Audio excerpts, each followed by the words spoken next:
they've been just superb. Harris getting the length right again and picking up a second wicket.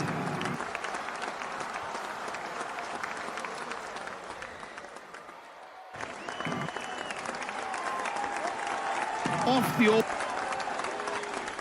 This will make Pakistan feel good. Wonderful delivery, quick delivery, perfect length, and once again a comfortable catch. Pakistan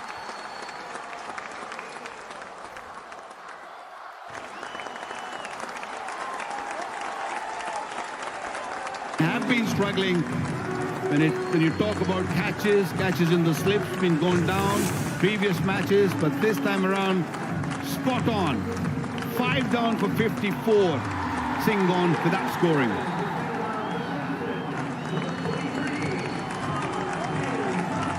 Yeah, everything good about that dismissal. Bowling, the captaincy, placement, perfect. Change of ends has worked for Haris Rauf.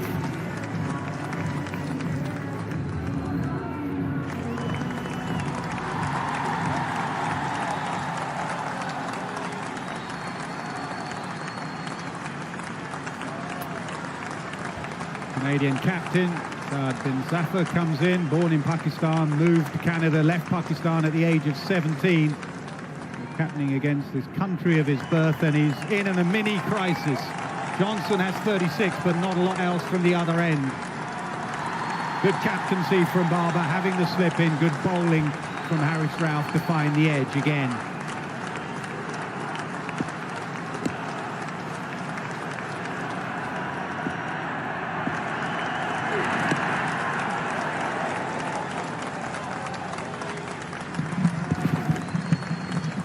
Excellent from Haris Rauf, 55 for 5.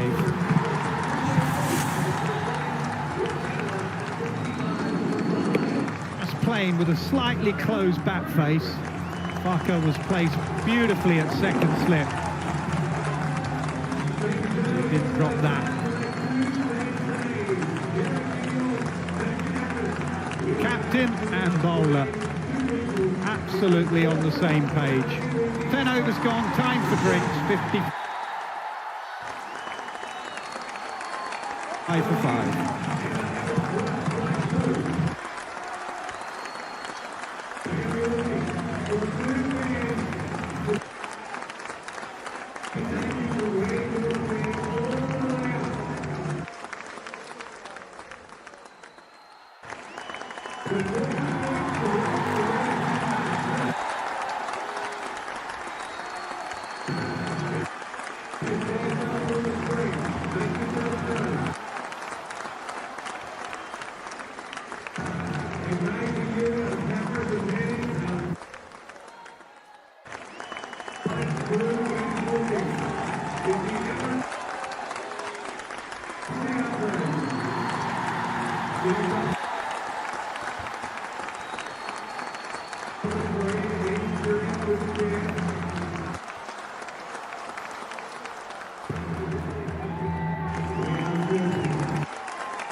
Almost looked like a bit of a leading edge from Johnson, but we know how powerful he is, and even the miss hits, they go a distance.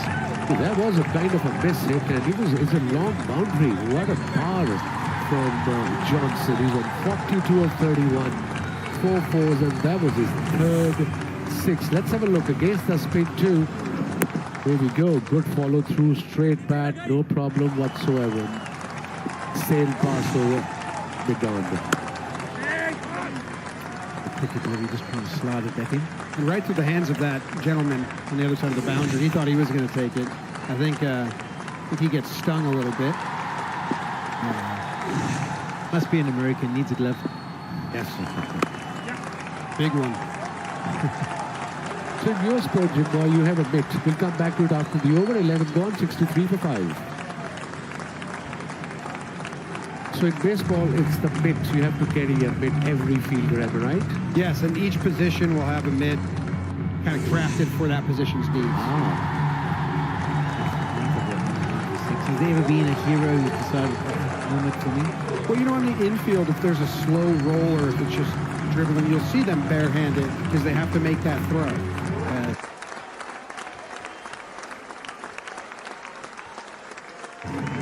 In one motion, usually.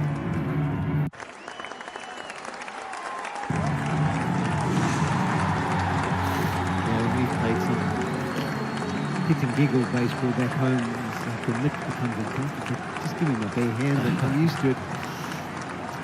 Anyway. I enjoyed the looks between the Pakistan players there after that six. They kind of just nodded and said, oh, it's okay. Yeah. Where we've seen them seeming a little more rattled in previous games.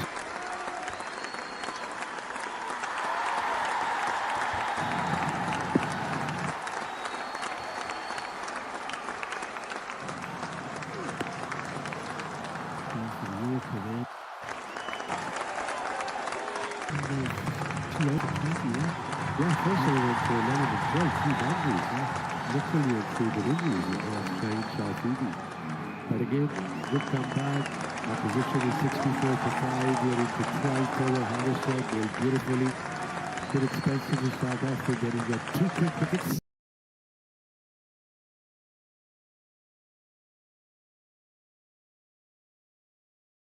Economy rate just under 7.5.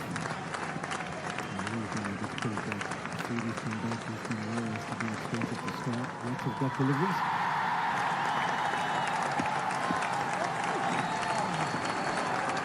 Nice change of angle and still getting the ball just a tail away from the left-handed side of Zafar. We were talking about those different positions. Wasn't Pakistan started strong. Whereas Johnson, who put them under immense pressure, and then from being able to fight back Pakistan, run out to start, a couple of change-ups. Wicket to go. So a good spell for Pakistan, and they'll be feeling like it.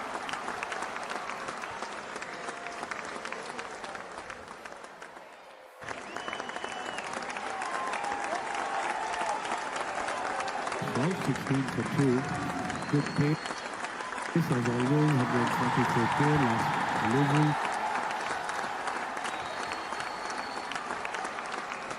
He's got stick in place. They're looking relaxed now. They have the control so far on this game against the inexperienced Canadian side.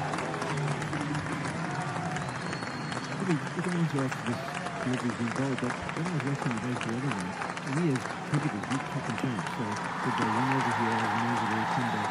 As a pitcher, are you allowed to come back, or once you've been taken off the mound, you don't back for either? It's switched with cricket. So in cricket, the bowlers rotate, and our opening batsman can stay the entire game. When he's out, he doesn't come back. That's the opposite. In baseball, the opening bowler or pitcher, he goes as long as he can. Once he's done, he can't come back. And the batsman are constantly rotating. Just the biggest picture can go, for instance, in one day. If you go the entire time, it could be 9 innings pitch. That's only 3 outs. So 100 pitches is usually around the end. Because the shoulders must be very, very strong because it's special technique for a pitcher, am I right? Shoulders are strong, elbows get Elbow as well, yeah. Oh, this could be a big moment. This is Johnson's up in the air. Will it fall in no man's land? Yo, it's put down. That's the wicket they were after, Pakistan. Johnson survives. He goes to 45.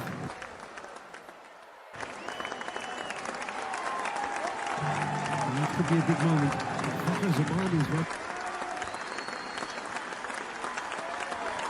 the best fielder. The fielding has been Nepal in this T20 World Cup 2024 in America.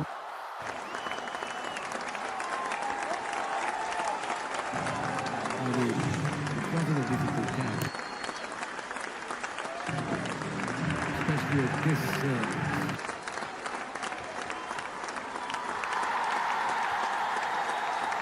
stage of the game. Look at that. That catch. So, I hope he's not fit. He's not very happy with himself, but those two. That agrees with you. So that's a drop down. Absolutely. Harris is not happy with it. Speed 145 kilometers per hour, most of his deliveries. Gets away with that one. 3 runs from the over, 66 for 5.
because it's not an easy pitch to bat.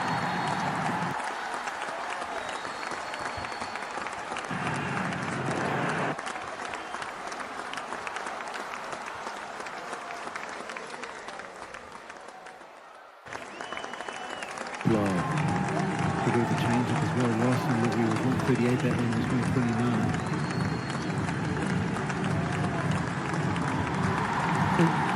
Knowing the batsman's not trying to trade strike and you're going to get ball after ball, you start thinking to set him up to. Yeah, that's how you frustrate the batter, especially in this format. If he's playing dot ball, it means he's going to play some shots sooner than later. Fouled in, back of the leg. Johnson gives himself some room, and to his detriment, it knocks over that leg stump. Maybe just stayed a little bit lower than he expected, but hold on. Umpire Holdstock has wanted to query, I think, what might be the no ball. We're waiting for confirmation. I think we've got it. So Johnson's happy. Unfortunately, he has to be on his way. Yeah.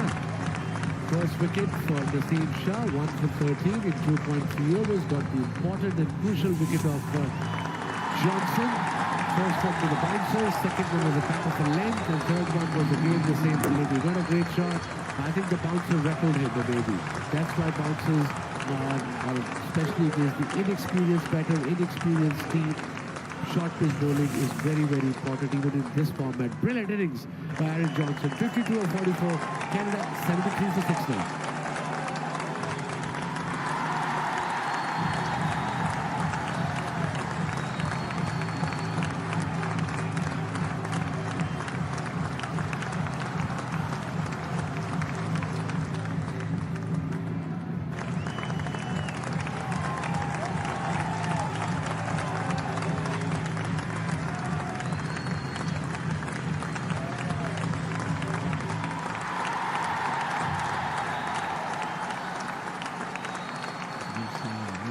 To the crease. And it's interesting to go through the stats. But Johnson faced 44 deliveries and he managed to compile 52 of the runs, 4 fours and 4 sixes. The others that have been at the crease have faced 37 deliveries and only managed to attempt to do 12. That's a massive blow for him to lose Johnson at this stage. That's it. To the crease, and there's no time. He stands up scoopy and smashes into the glove. I was a little surprised by the way he played that. He'd kind of been standing, holding his ground, but just giving himself a lot of room, and you can see that ball just staying down. A little bit of movement back in towards India. He was probably expecting the short ball. That's what exactly happened with the first bouncer received that ball. That was a perfect bouncer. There's no square leg. The fine leg is there, slightly wider. They're going to come back for 1. Brilliant over so far. Wicket and 1 run from it.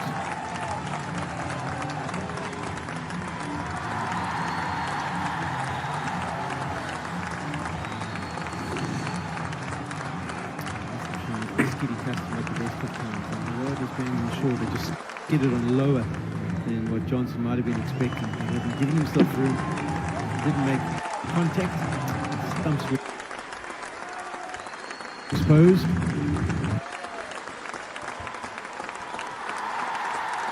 In this case, they were not.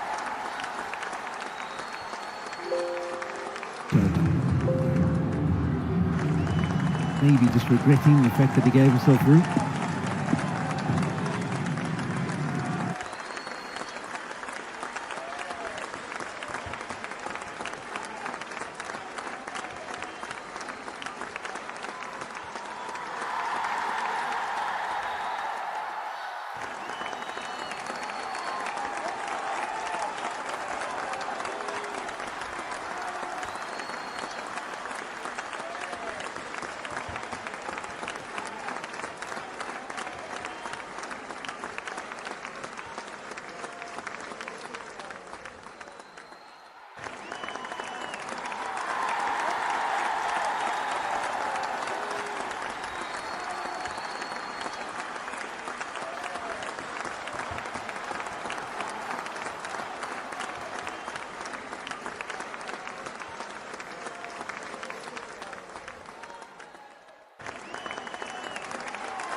force.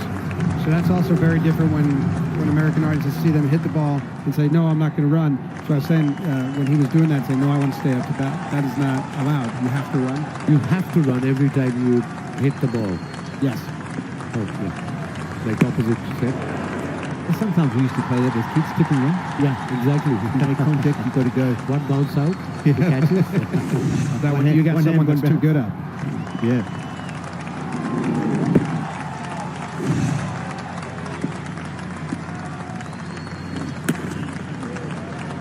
Ball to perch, I think he's just going down the leg side. Quick question for you guys. I very much enjoy watching the captain and the bowler set the field, but I'm surprised there's not more shorthand. It's just waving, waving, waving, stop.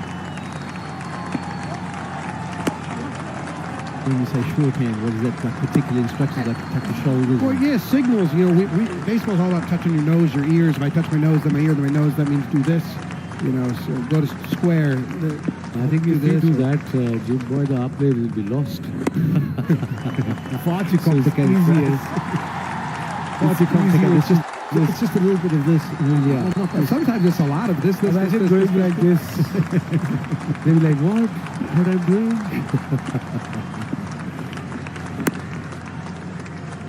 The works and we'll do the first single off the bat for the over.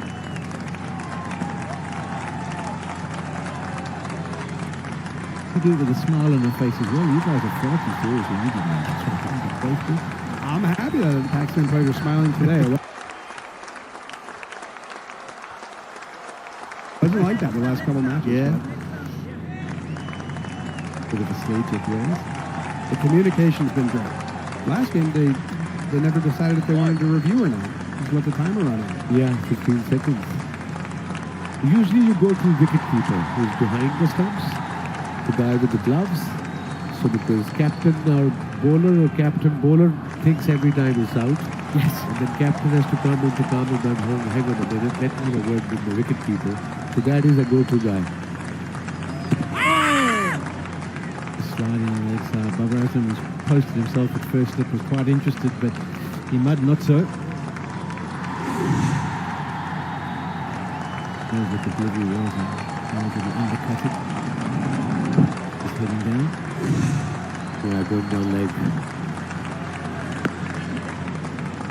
Purchases, but no single. Good fielding by Pakistan. 2 runs from the over, 15 complete, 77 for 6.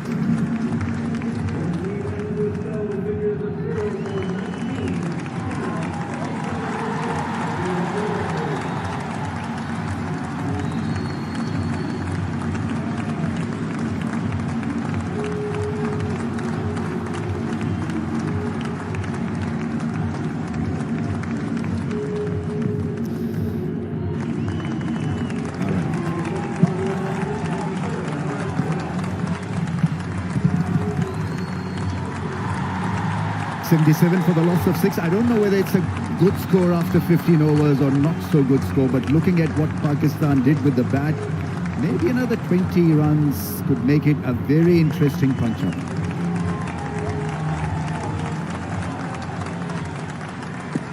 We're in the baseball country, and so maybe trying few home runs there in the dugout. But the pitch has gotten just a little bit up and down, more up and down than when it started. Do you think? I think whenever you play on a fresh pitch, you see more variation in the bounce. We played 3 games in the next door pitch, and the pitch got little better. But this is a fresh pitch. You'll probably see more zip. You'll see more variation. The all ball keeping low also. So it's a hard work. It's not that easy for the batters on this surface.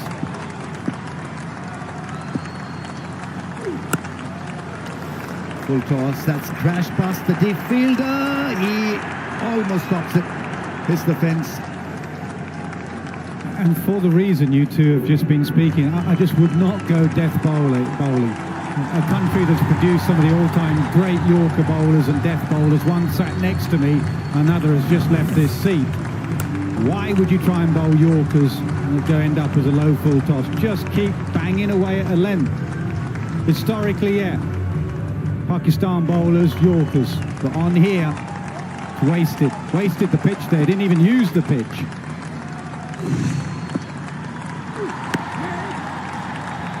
that's what they're searching for. The batters are searching for anything pitched up or a full toss.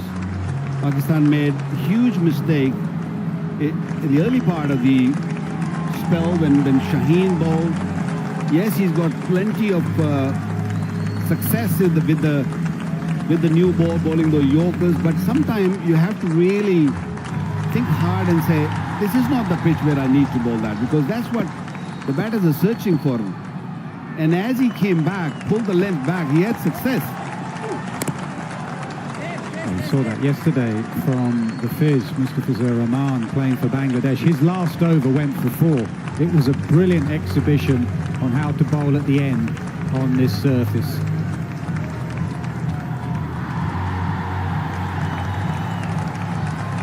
Shahid Afridi says that he doesn't talk about the game with his son-in-law. No? Not a lot. Okay. I don't know whether that's good or bad. Anyway, he's a star, still a star, Shahid Afridi.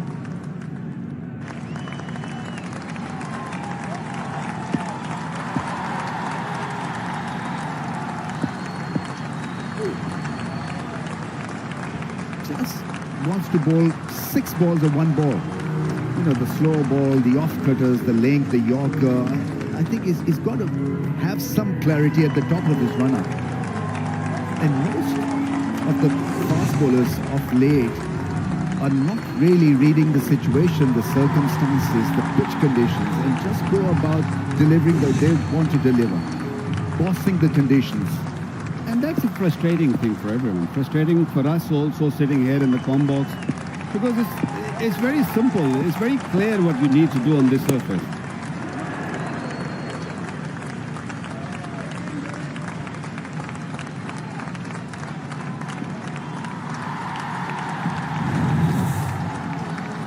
Here's the star, ball shot, finally got it right. Another short ball that climbed on the batter. It's that length you've got to hit ball after ball. Yeah, it's a difference of maybe a meter. You go a little short, it just sometimes takes off, and then if you bowl around that length, and the ball keeps low, there's every chance that you'll be hitting the stumps. You're bowling that off stump line and pushing the ball. This ball is not really doing too much off the surface, not swinging. It's more of like hitting the seam and letting the pitch do the job for you.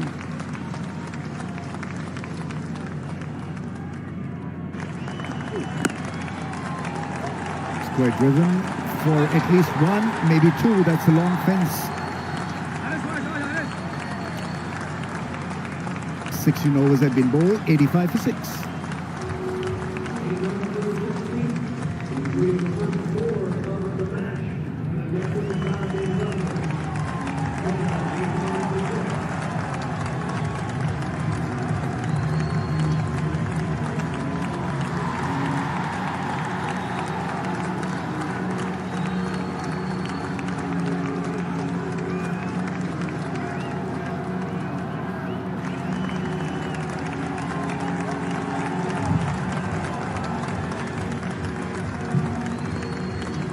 The situation and the conditions demand Pakistan to still be aggressive. We are in the last part of this bowling effort.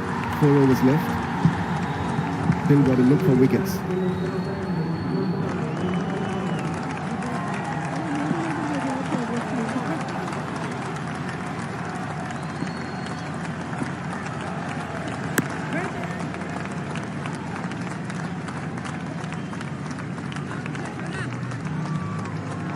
Great comeback from Mohammad Amir. Bowled pretty ordinary in the first game, and then previous match also he was among the wickets. He picked up 3 wickets and he got hit for 4 on the first delivery, and since then he's been right on the money. He's not given anything away. He's got so much experience. He knows exactly what needs to be done on this pitch. That's gone up in the air, catches the call, he doesn't grab it. Difficult really to rush back immediately in your follow-through. Just wondering if he could get the dive in. It was tricky. He's on his follow-through. See where the ball is. I'm wondering there if he could get a dive in. No. up kicking it away. I don't think he had that momentum where he could have really thrown himself. But yeah, another good delivery. Just a little bit more bounce from the surface.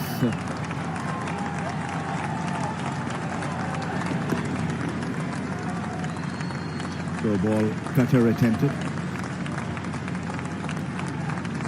Canada must look to play out 20 overs. I think that is what would be going through their mind after they were given a brilliant start by Johnson. Once again, hitting the loose balls. Anything short and wide was put away, and then he had the muscle to muscle them effortlessly over straight fence. Yeah, I think it's a good point, Ramiz, the muscle. I don't think it's a pitch for touch players. Touch players have found it hard. I do think you need some muscle and some brute force and strength. Johnson's got that in abundance.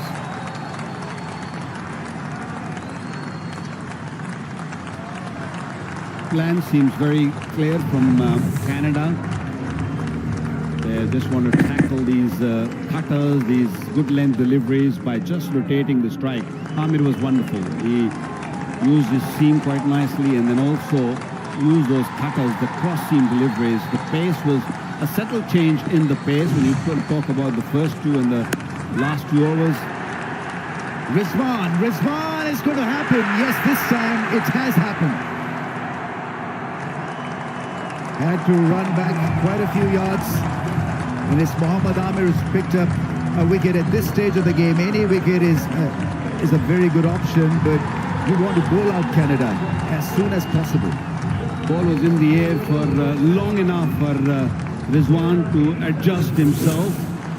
We've seen a few times the ball landing in the middle of the two fielders, but this time Rizwan shouted straight away and got under the ball.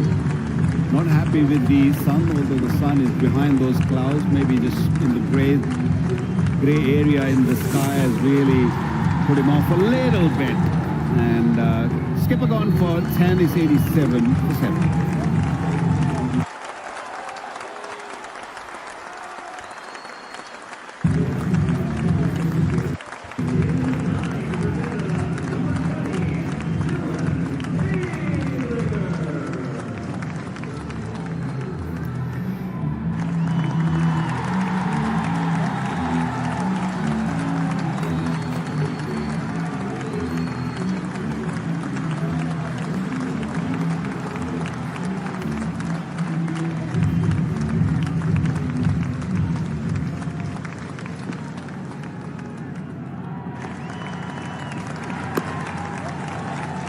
It away into the gap.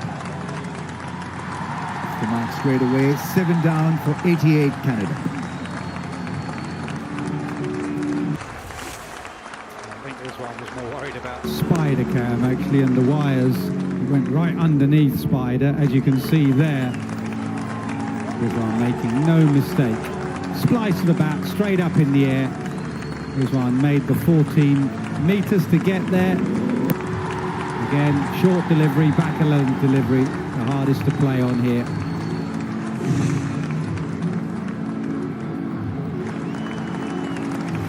Safe pair of hands, Rizwan. That's well, does the keeping job well. Real team player. Ryan Afridi has been hot and cold. 3 overs, 18 for 1. 6 economy. Is a bit high on this track.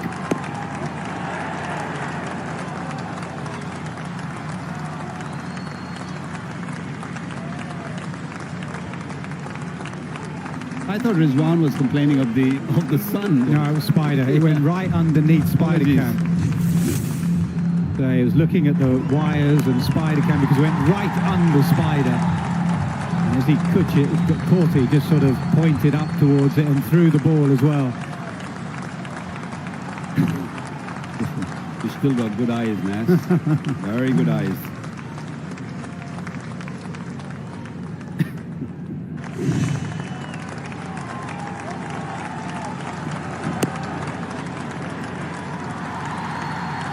Got to really middle the ball, really get it off the square. This is that kind of a pitch. You've got to have that brute force, hand-eye coordination like Johnson had. Otherwise, hitting the ball straight down can be difficult.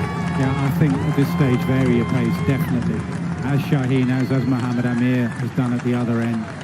Pace on, pace off, constantly. You lose rhythm as a batter on this surface, and you can lose it more when the ball's coming at different speeds.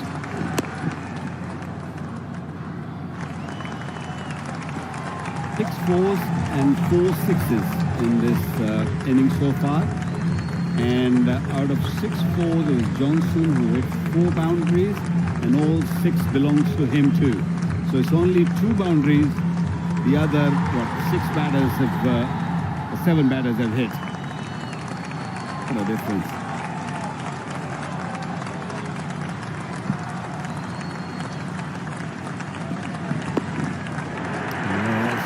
Slow ball, almost locked into that advancing fielder at point. Shadab once again undone by lack of pace, and Shaheen Afridi has bowled a very good over so far.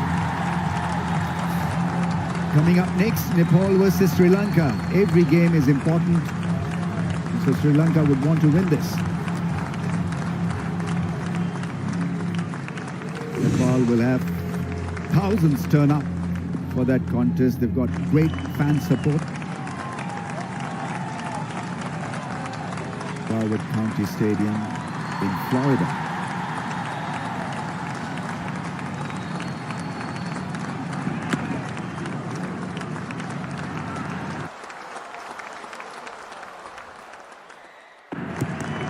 Oh, direct hit. Pakistan have already had a direct hit. He's running, isn't it? He was just walking, a little jogging. He was gone, but all money. That's poor running. Every run's going to be crucial, so you got to be on your toes.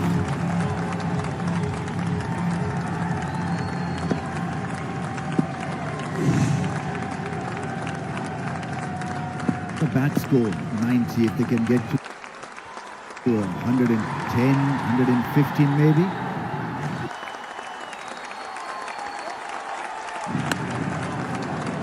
I hear 119 is quite a hard score to chase on here.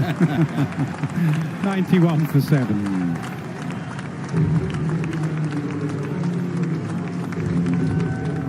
Even 114 is hard. Anything over 100 can be dicey. And this is a fresh pitch. You never know what's on offer when Canadian fast bowlers, and they got decent bowling lineup. A couple of good overs required from Canada to get around 110. It'll be fascinating to know what Pakistan do with their batting lineup. Saeem Ayub coming into the side, he gives them a bit more firepower. But I'd like to see a promotion maybe for someone like Fakhar Zaman. That's what the Fizz did yesterday, those wide cutters. For 2 reasons. We've seen already in Johnson, the way to go on this surface is to try and power hit. And Fakhar Zaman is one of the better power hitters in the Pakistan side. But also, that's the best way of winning this game, but also the best way of looking after your net run rate. Pakistan need to chase it down, win, and win well. So they can't be plodding over the line. So it'll be interesting to see the batting lineup they go with. Has gone past the man in the ring for 4. Trying a bouncer with fine leg Herdman, both up in the circle. That's little strange tactics from Mohammad Amin. Only is very safe and secure. It wasn't a bad delivery, it's just that he got the edge on it, and we've seen shorter delivery has caused more issues than anything full. Yes, cutters are very effective, but the odd bouncer is not a bad idea. Didn't have the feel for it. But anyway, right now they'll be more worried about batting well on this track and how to track it down.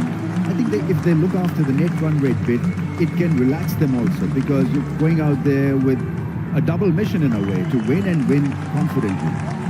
That can relax you also, because you know that there's one way to go, that is to force your way through to a win. Is that because of the spider cam?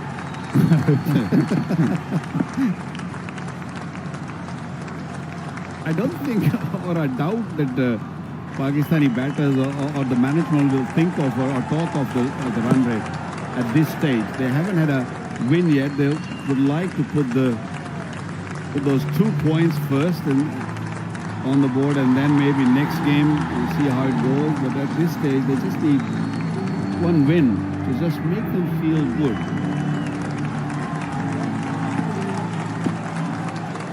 India, USA at the top.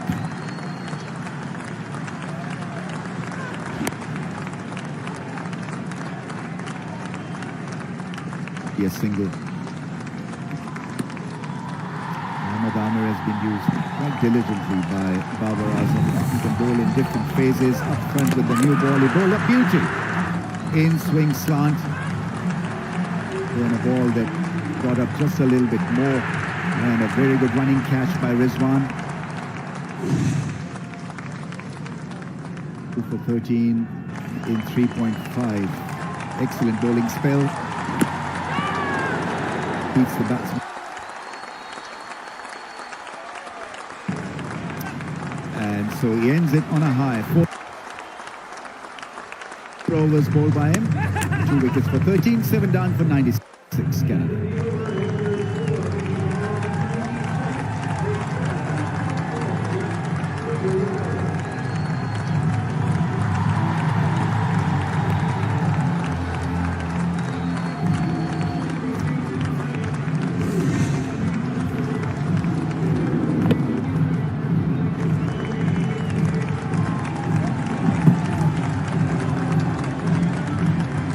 Good finish from Mohammad Ahmed, nice and full on that occasion. Both swing. 6 for 7. One more over. Pakistan would love to finish well and make sure you don't give away too many runs.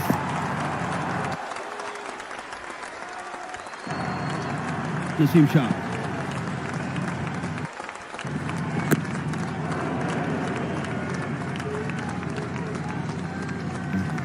Good start, just followed the batter. Inside edge. And nobody appealed. I think it was taken by Rizwan behind the stumps. Amir was interested. He heard 2 noises. He was interested there. Maybe he thought it was 2 pads.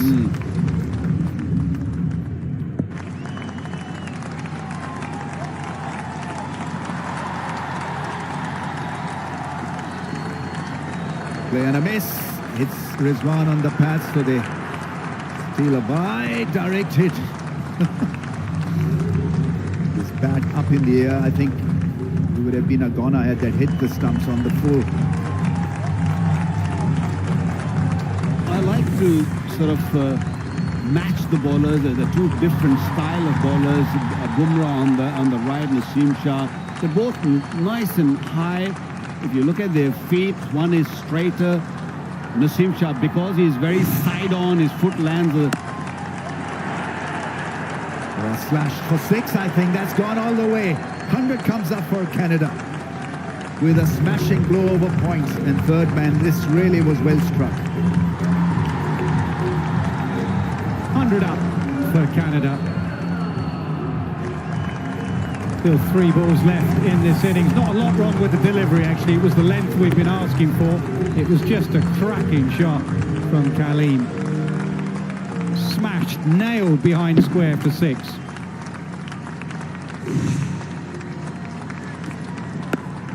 Goes again this time. There's a fielder there at square leg. Only a single.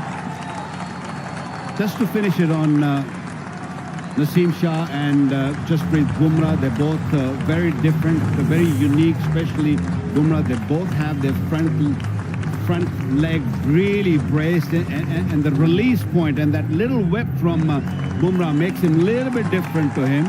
They're 2 different textbooks if you talk about it. You talk Naseem Shah, nice and side on, but there are ways to just have success at this level. And Bumrah, a very front on. And that's why he gets more back issues, and when you talk Naseem Shah, he gets more issues with his rib because he gets really side on. So they're two different type of bowlers, and they both had so much success with white ball. Naseem Shah had an excellent test record also, same as Bumrah. So they're both fantastic bowlers. Last ball of the innings, 7 down Canada. They've got a total over 100.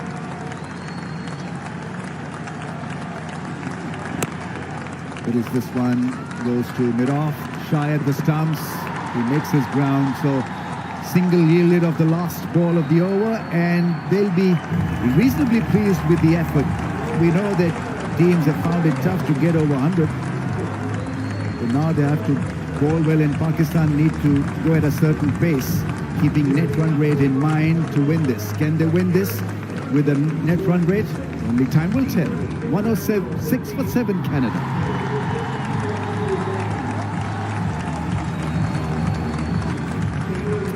Yeah, Johnson was the standout innings there. He muscled his way to that half-century. Not much from the other end.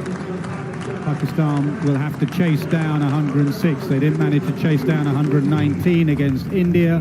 They have to go again, have to be positive, show some intent. Canada will believe they've posted a score and they'll think they can defend it. They'll have to be at their best, as will Babar Azam. Pakistan did not allow Canada to get to 119. So that's a good news for Pakistan to start their batting. I mean, Johnson got 52 of 44, all of the batters 41 of 76, extras 13. And so they end up with 106 for the loss of 7. The innings guided by Johnson with a marvelous 50. Contributions from Kaleem, 13. Saad Zafar was around for a little while, played 21 balls for his 10. Pakistan giving away 13 extras. That is a lot considering the state of the pitch. Afridi 1 for 21, 2 for 13 for Mohammad Amir. Pakistan started poorly but bounced back nicely. 2 wickets for Mohammad Amir, only 13 runs given, a 17 dot delivery. So there were plenty of dot deliveries. Imad was superb with his 4 overs and a couple of wickets for Mohammad Amir also. This is how it all pans out. 6 over power play, 30 for 2, 7 to 10, 25 for 3, 22 for 1 from 11 to 15. Narrowly out there on the ground. She will have an interview for us. I've got Aaron Johnson alongside me. Aaron, well played, beautifully played by you today. A half-century, which I feel like at this pitch is almost worth a century. Back-to-back 4s to get going as well. What was your intent and your mentality out there today? I think, my mentality is always to get the team off to a good start, be positive. My teammates, they back me a lot. And the coach always tell me, you see the ball, you hit the ball. So I try to do that. See ball, hit ball, I like it. Up against a world-class attack with extreme pace. How tough is it? It's very tough. It's very tough. But I think in this team, I have some Caribbean background in me, so I face a lot of pace bowling back home. So my teammates always push me to face the pace more. So I relish the opportunity. We saw South Africa defend 113 here yesterday. Can you defend 106 here today? I do believe we have some world-class fast bowlers also, Sana, Jeremy, and our bowling attack has been doing well for the last 6 months, so hopefully we can get us across the line today. Well done and all the best. Thank you very much.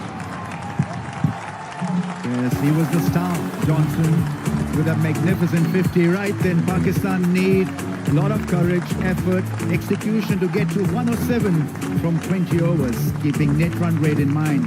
We'll see you on the other side of the break.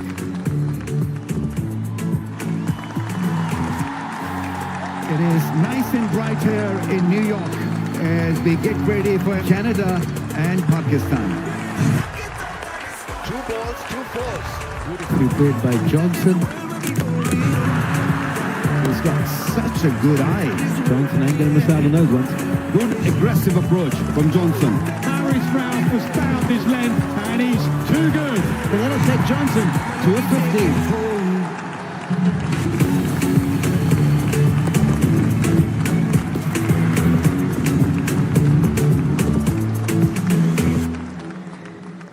Just close the doors, and you're in a world of your own. Travel is not just about the destination, it's also about how you get there. Fly Emirates, fly better.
We move cricket so that cricket moves you. Smart logistics beyond boundaries.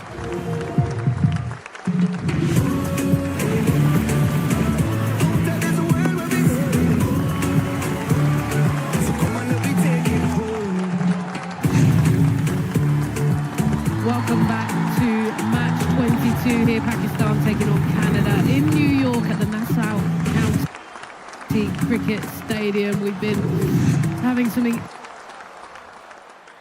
incredible T20 World Cup cricket, and fireworks at times from Johnson has given us some fun.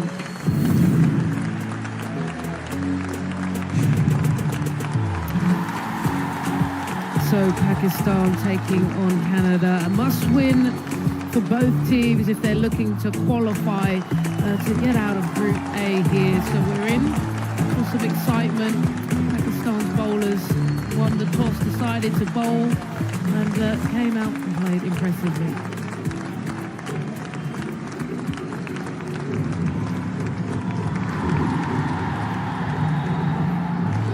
So we're all set here.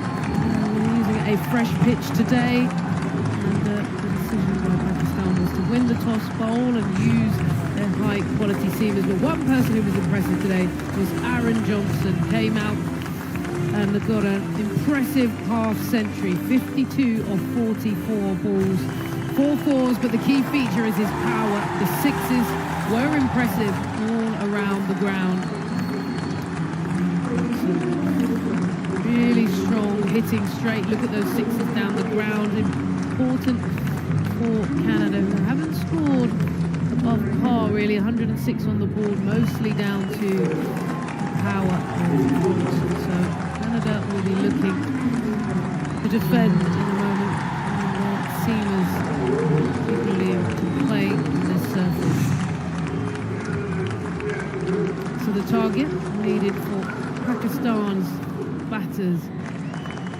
107 from their 20 overs. So the run rate, you would say, is conservative, 5.35. And they have the players to do it. The question is, can they bounce back after two big defeats and after that loss to India? So all they need to do to give themselves a hope is win the next two games and then hope results go their way.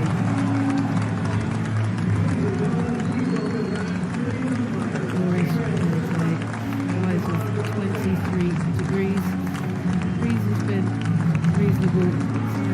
Zafar, the captain there, huddling his men because he'll need them to bring fire and pace against some high-quality Pakistan batting.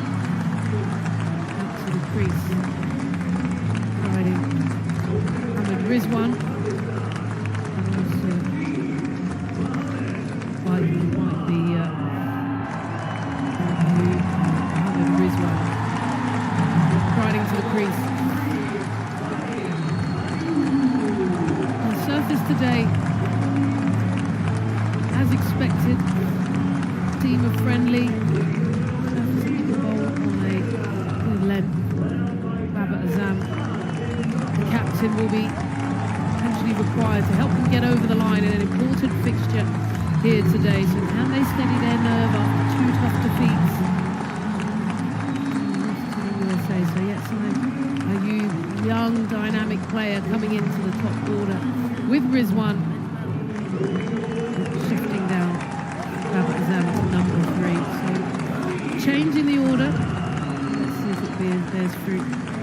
And Rizwan over 3,000 runs. Solid strike rate, 1, 2, 3. More conservative than many other in the opening power play compared to other batters, but he high quality player that we're looking to just keep his nerves.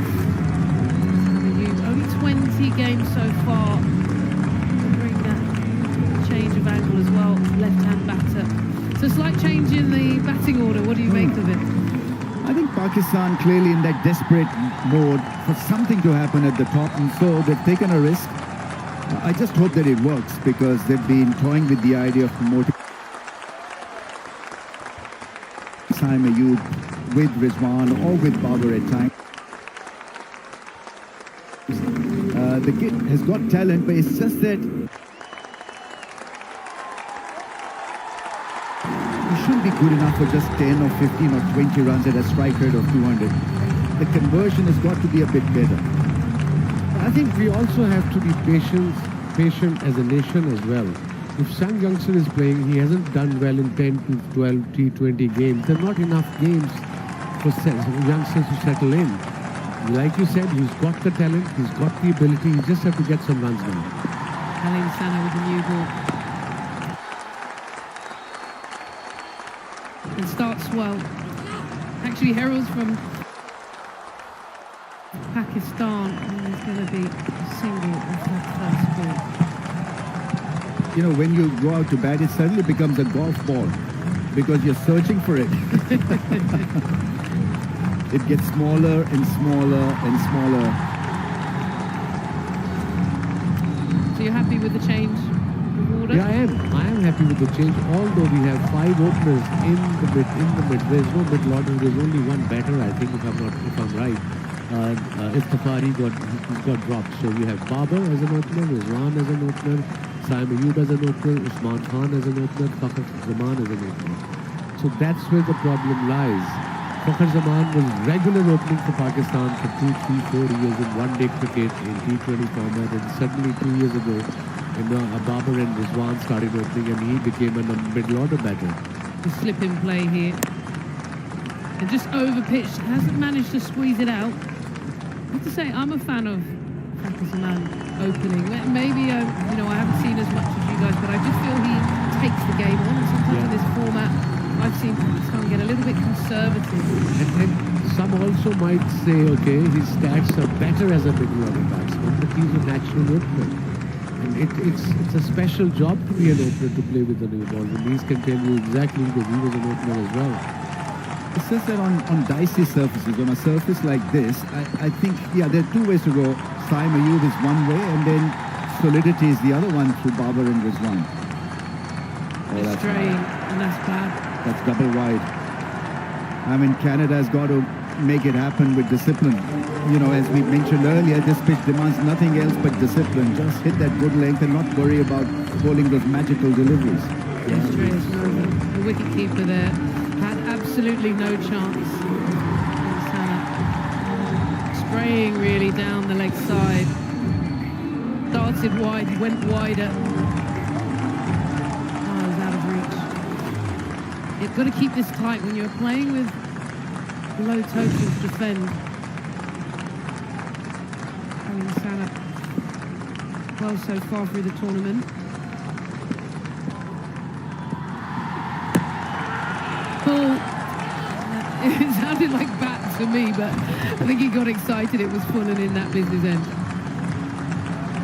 Let's have a look at that particular shot. It's a dodgy wicket, as we all know, not the best pitch. It was a pitched up delivery down leg side, but his bat, he was looking to play towards mid-wicket. Instead, early on this pitch, play with a straight bat. At least 2-3 deliveries, get your eye in, and then play your shots. And the stars to watch. Looking at the three seamers, Pakistan, and of course the captain, Bin Zafar in the middle. Canada will bring in a bit of left arm spin.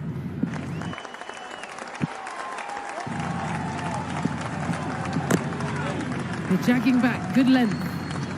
Yeah, so from an opening point of view, you've got to map out your sort of hitting zone or playing areas. And so then you develop a team around those areas. You know, for a subcontinent guy to be breaking your wrist and playing the straight ball through mid-wicket and square leg is going to be very risky on a surface like this. So you're better off showing the full blade and not really be open to cutting the ball a lot, because it's a pitch which has variable bounce, and to cut a ball on a variable bounce can be very, very difficult and hazardous.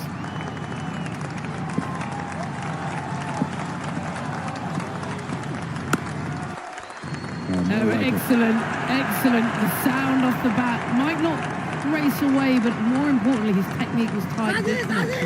Absolutely. That's what we talk about. That's what we were exactly saying on pitch like this. Just play with a straight bat. Once you settle in, then probably you can play your shots. And you're not chasing a big total either.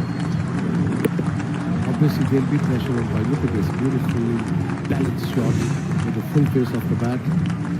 It's one of the rare batsmen or batter who will get to the pitch of the ball with a long stride.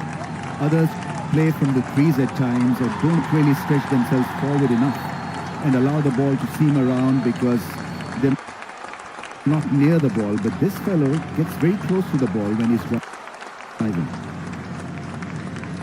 Haven't seen it. The umpire, the bowler then awaits for the final delivery. A little bit of bounce there. Good finish to a slightly wayward over. 8 for 0. A question for you as well, Rami. You're talking about batting areas, and look back at Aaron Johnson's wagon wheel. All his sixes were in the V. And so I guess on this surface you're saying, look, put away, if you are going to go aggressive, still give yourself a chance.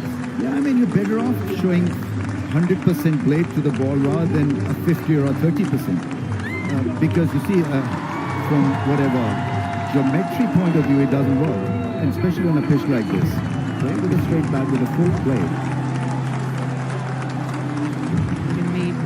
Now also, Pakistan need to get the runs quickly because of the bowling.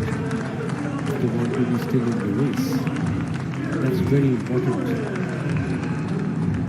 Yeah, they need 2 wins. They need also potentially other results to go their way to make sure they qualify. So, there's a scenario. If Pakistan chase down the target in less than 14 overs, their net run rate will be better than US.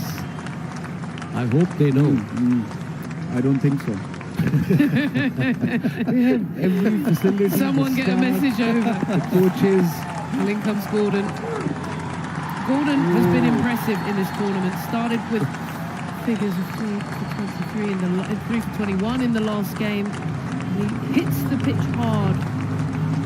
It's all that extra bounce. You see, when you're in a losing sequence, you tend to forget about these little things that will work in your favor, because you're so worried about losing the game and maybe winning it desperately that you forget about this stat, for example. Good bounce here. This is what a seamer's dream wicket is, to get something out of it. Not the quickest, just touching 80 miles an hour, 128 clicks, but really good bowling here. Yeah, look at the pace, look at the bounce. Good seam position.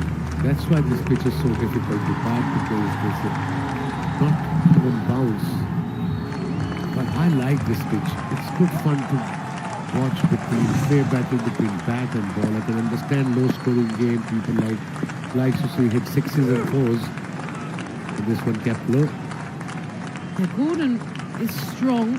He's this one a little bit quicker there, 85 miles an hour, but he comes slightly round arm, and you can just see it tailing off. It was interesting this morning. I had a conversation with him in the warm-up. Let's just have a look first of all at the approach. What do you make of that? He's a big unit, strong boy, very controlled, head is still. That's so important. And front arm is using beautifully and hitting the right area is most important in this pitch.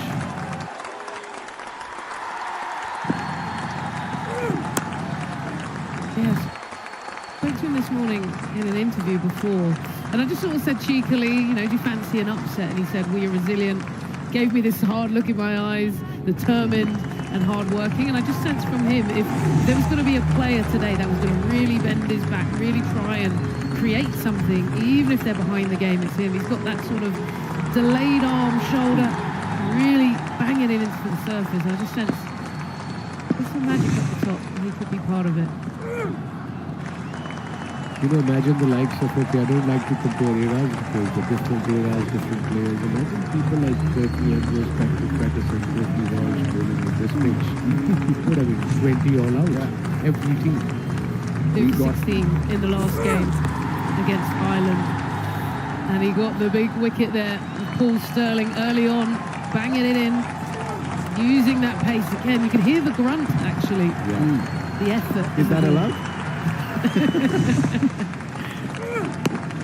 The last ball, and just managed to squeeze a single out for that. 9 for 0. A bit like watching tennis, isn't it? Yes, that's right. Yeah. Never too low. The Williams sisters, Yeah, the Williams sisters. Serena for sure. Serena.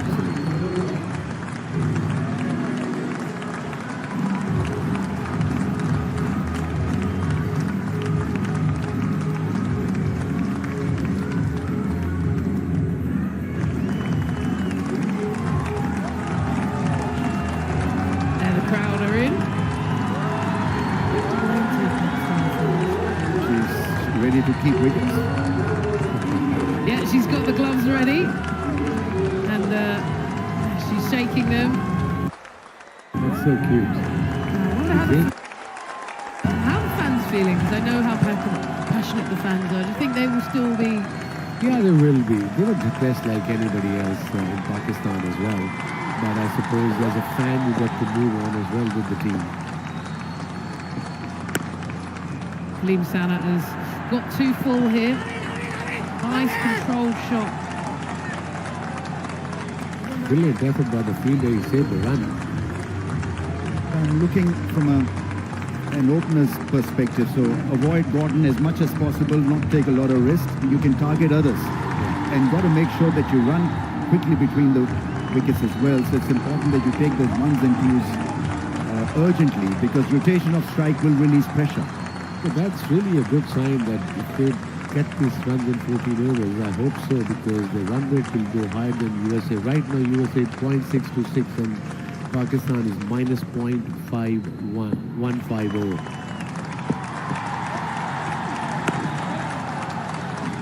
Seems to have just tidied up slightly now in this over in terms of line. Got the slip in play. Third, and then a sort of backward square. The other thing that you can do from batting perspective is to watch that ball very closely, because it's going to go low, bounce from that good length area more than you expect it to. So it's so important. Even if you want to play shots as well. Yeah, absolutely. Just keep that eye on the ball, and if it gets big on you and it you're not out, just get it out of your system, and it's kind of that switch on and switch off strategy. Well, up and over the top, just clearing the fielder. Should pick up. Should have potentially picked up a couple. Maybe a bit of ball watching going on. But equally, still, the shape was strong. Yeah, that's what Renee was doing a little while ago on this pitch. Play with the straight bat, and then you'll be safer, like you said a while ago. The opener from Canada who really played really well. Every shot he hit was with the straight bat and between mid-on and mid-off.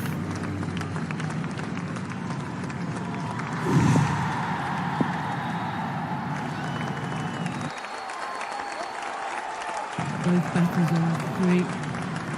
Tiggling. Moving across. It just needs to get out the eye line. The anti-spider cam.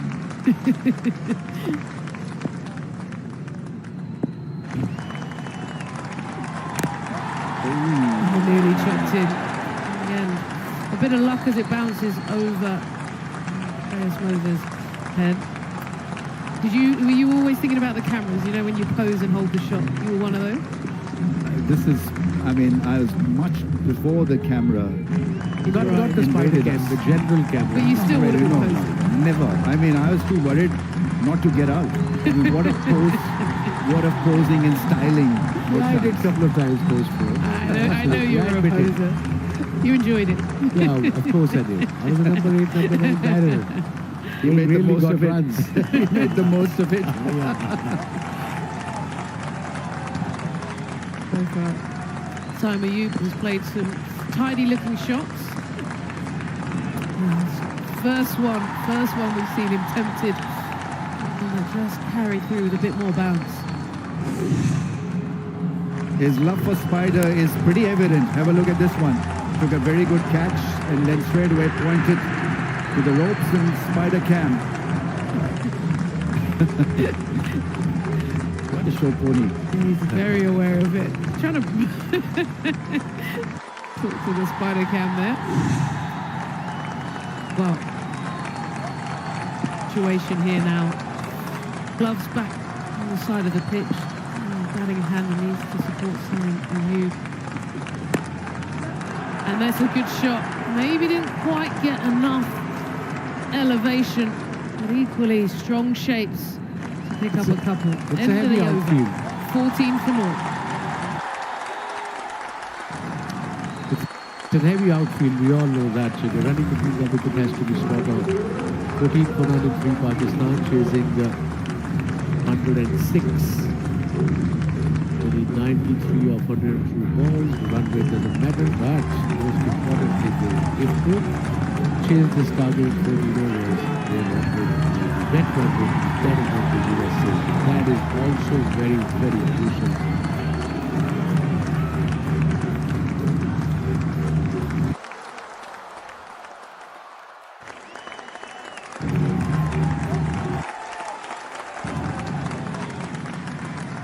Well, let's hear from Canada's Manhattan in the backdrop. Lovely setting.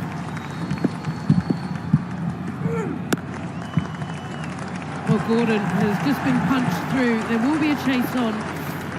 They picked up a couple. Excellent fielding. Yeah, two things you need to do as a fielder. Got to make sure that you don't really jam your knee when you're trying to slide, because it's a hard and a dry surface underneath the grass. And the other thing is you've got to run like mad. Whenever you put the ball into the gap, it's important that you make most of it. It's not going to run away for 4 straight away. It's a slow outfield.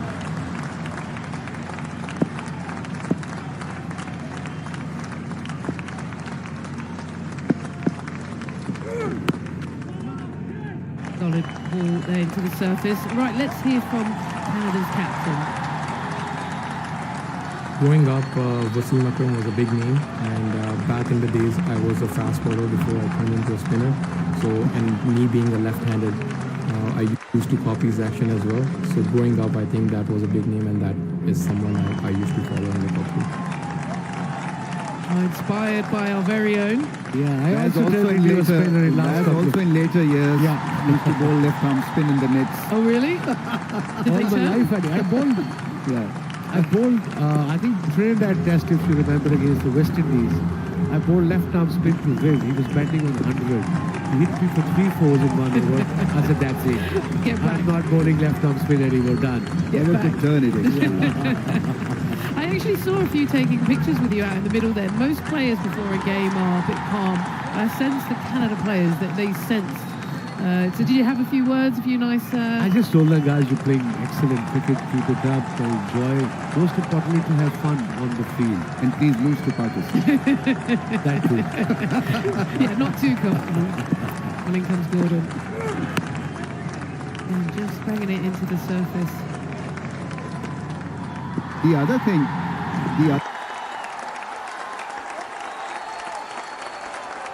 that he's done well so far is that he's not really gone hard, looking to hit those big shots. Simon, you know, there's this little pause also at times where he's trying to defend, and also made sure that whenever an opportunity comes, he then hits them away. So it's been a good mix of defense and strike. Has he picked that up over the top? Has he got the leverage? No! A bit of work there from Navneet Dhaliwal. Just pulled out the left hand, tried to take the catch. In the end, a bit of a parry. It would be good to see if that was a catchable replay. Let's have a look. Yeah, I mean, he plays that shot quite regularly, the no-look shot as it's There's a called. name for it. Yeah, exactly. No-look shot. I'd say that's a drop. Yeah, that is got a drop. that into the mid. I mean, that is definitely a drop. In middle, it got the top edge and a bit of glove as well. And yeah, not a great effort by the fielder at short fine leg. He's not very happy, Gordon. He's bowling really well.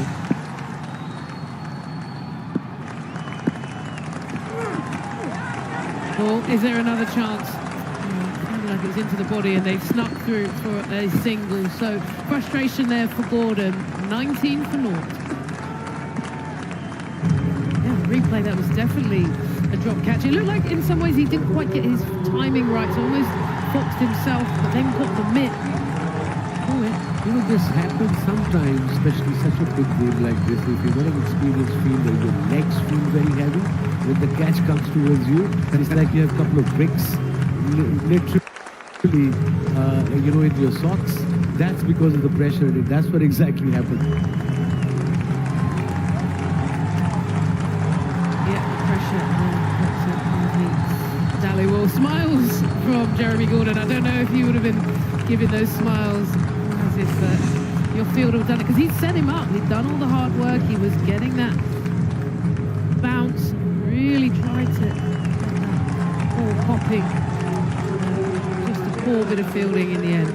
I mean, when you're standing in that position, you're looking to maybe not catch the ball, but a better game awareness would have helped him. Oh, it's going to be a change now in Sana. The parts, Dylan Gallagher come into the attack. Doesn't quite get through. He's still got a slip in play on standard sort of third and fine lay. A little bit of a giggle there with that. One thing that I'm interested to see how Pakistan play, I would say the real threat on the surface is Gordon. The spinners to come in later. Haley got a little bit gentler today, didn't quite get through. He's got an interesting action, slightly delayed in that front foot.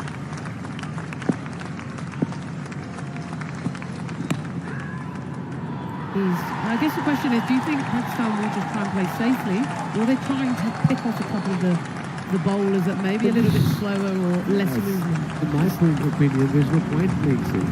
You've got to win that game and win it convincingly if you want to have a chance to qualify for the Super 8s. Yeah, it's difficult really to predict because they would want this kind of start, 4 overs, 20 on the board, but they need to also understand the value of net run rate. So don't allow them a look in. You know, if you get off to a start, then make it happen.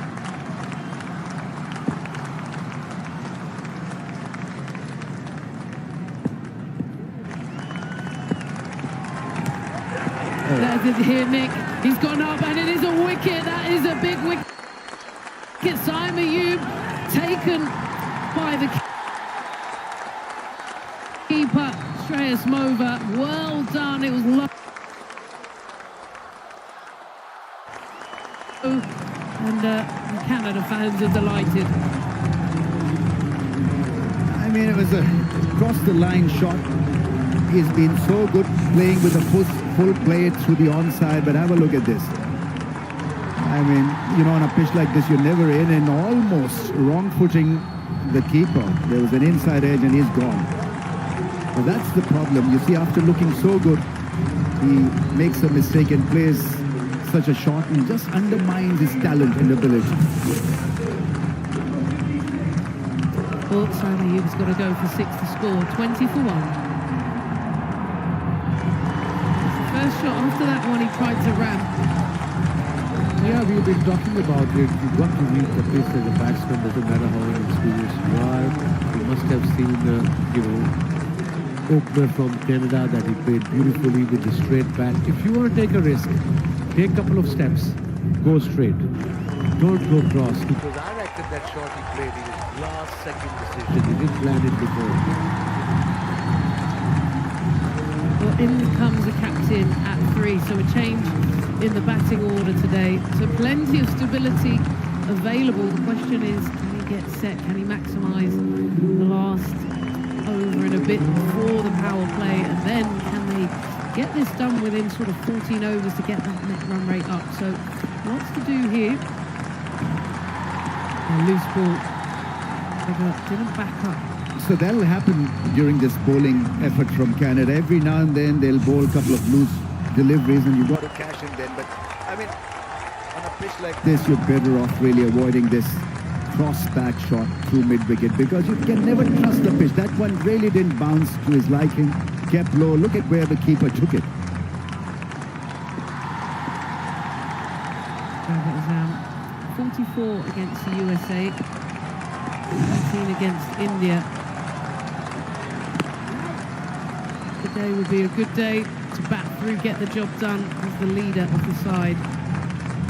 You'll see him play with soft hands. You'll see him covering the line of the ball and being technically efficient. What they need now is another partnership because every wicket would mean that 14-over target is going to be tough for them to achieve, which will improve their net run rate. Looks like it. They're not going for it so far. Again, gentle delivery, but unevenness in the wicket, I can understand, but it's not that bad. And the pace is not extreme here. He took 2 wickets against Ireland, 2 for 18. Backed up by his fielders, that was Johnson. And then again, Mutha doing the work behind the stumps to light.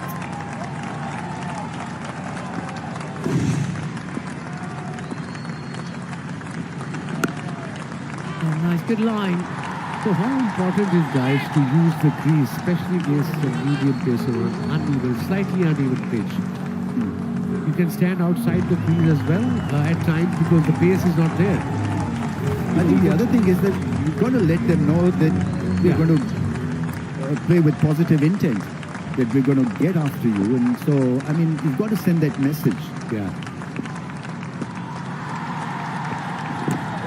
Got a bit fuller. Has he got the inside edge? Henniger thinks so.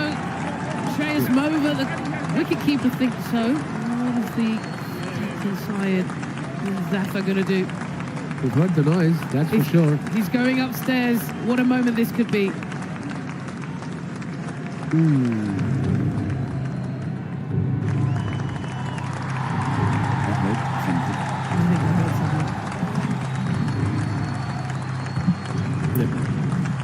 Third umpire to director, we have a player review for caught behind. Original decision is not out.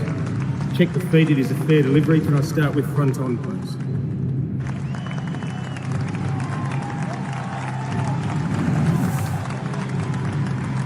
Thank you.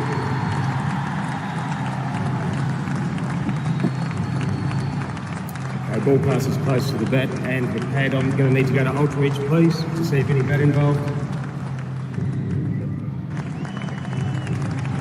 Thank you.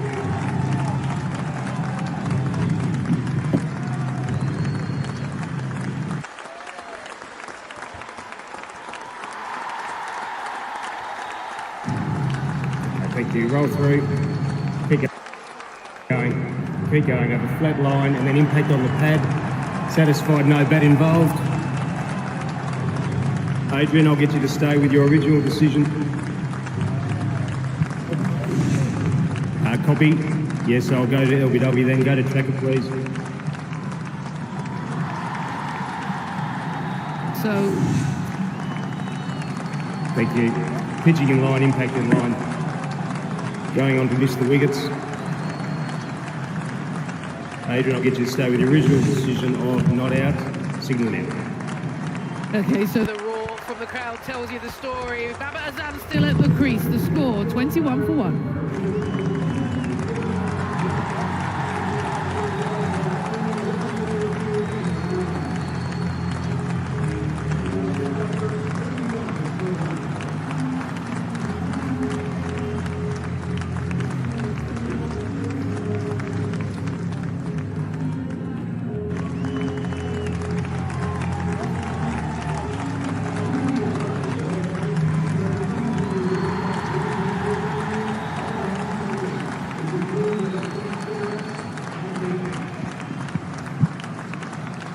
Pakistan 21 for 1 in this run chase. At this stage, Canada were 29 for 1.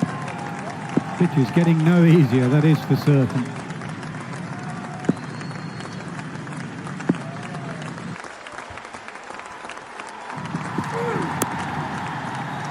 Problem for Rizwan is that he loves those square bat shots. You can see his frustration. His go-to shot is that pick-up over the square leg of a length. And on this surface, it's really hard to play that shot.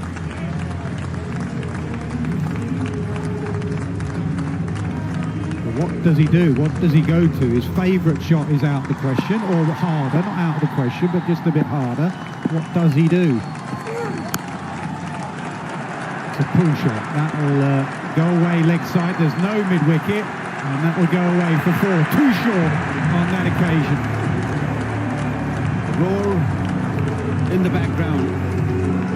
Pakistan need these two players, Babar Azam and Rizwan, who has been opening for Pakistan last few matches, to stay out there. This was a little too short. It was quite easy for Rizwan to just put it away. It was quite a bit of area, vacant area to just hit there and hit it quite nicely. First boundary off the bat in this run chase. Fine. Third man does well. Rizwan comes back for 2. These two have a good understanding between the wickets. Yeah, they have to run hard, isn't it? Every run they get, there'll be more pressure on Canada because the target is not that big. It's only 107, so still it's crucial for Pakistan to knit a partnership. Squad run rate 5.5, not a big deal. Canada has got 2 spinners. Pakistan maybe pick them on, maybe one of them.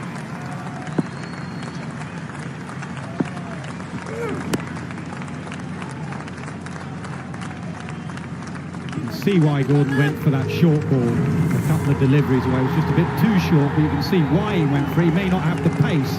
That's the problem that the Pakistan quick bowlers had.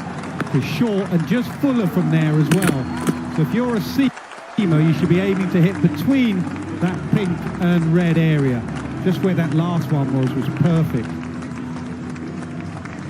7 meter, isn't it? It's right in the middle. So I would say more toward 8 meters. Stay there.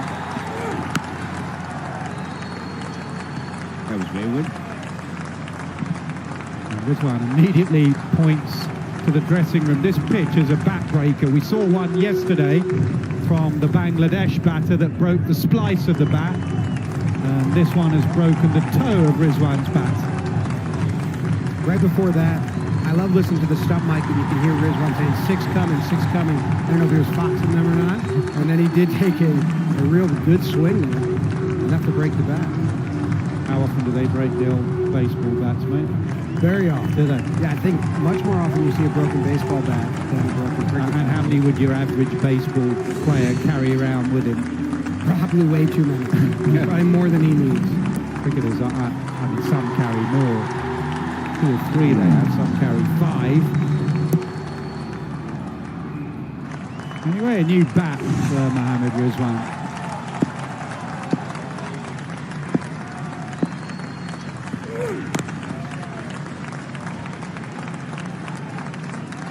Overdone. 6 overs, the power play, 28 for 1.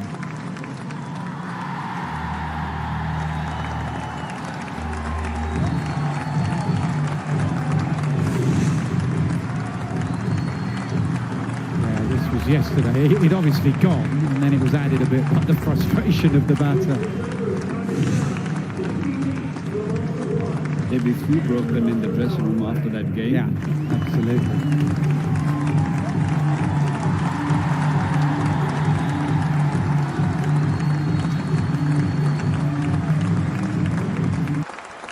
First look of spin in this innings. Safa, the skipper of Canada. Left arm spin.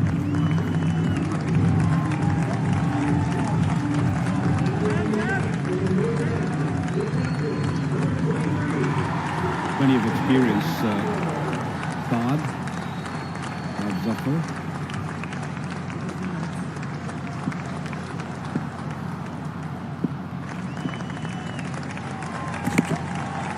Starts with a wide.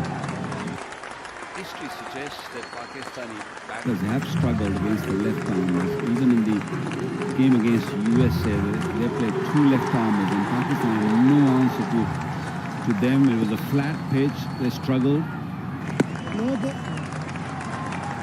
That's a right length on this pitch, and right pace also. You don't want to bowl too quickly on the surface, because Imad Wasim shown us in the first inning that if you bowl slowly, it turns.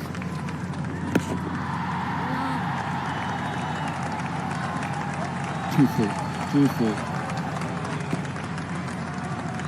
John Boy, I've not seen you since that very first game, USA-Canada in Dallas. How much have you enjoyed the tournament? And your side going well, USA. Yeah, that's been exciting. I did not expect them to be 2-0. Top of the table. We got a top of the table clash tomorrow with India. It's been fabulous. It's been really, really enjoyable, especially seeing the crowds represented these last couple of days.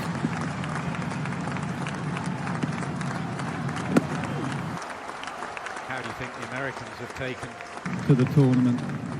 Well, everyone likes a winner, right? So it's, as soon as they beat Pakistan, went up 2-0, I think every outlet said, oh, we'll cover this. We'll share this story, which is great. One, that it's happening, that people are showing up. I think that's surprising some. And then the fact that they're winning as well. It just even makes it a little easier for people like me to start really shouting. Saying, hey, tune in. You could be really shouting tomorrow if they do something special. The big game, top of the table clash. India, America on this ground. Have some atmosphere.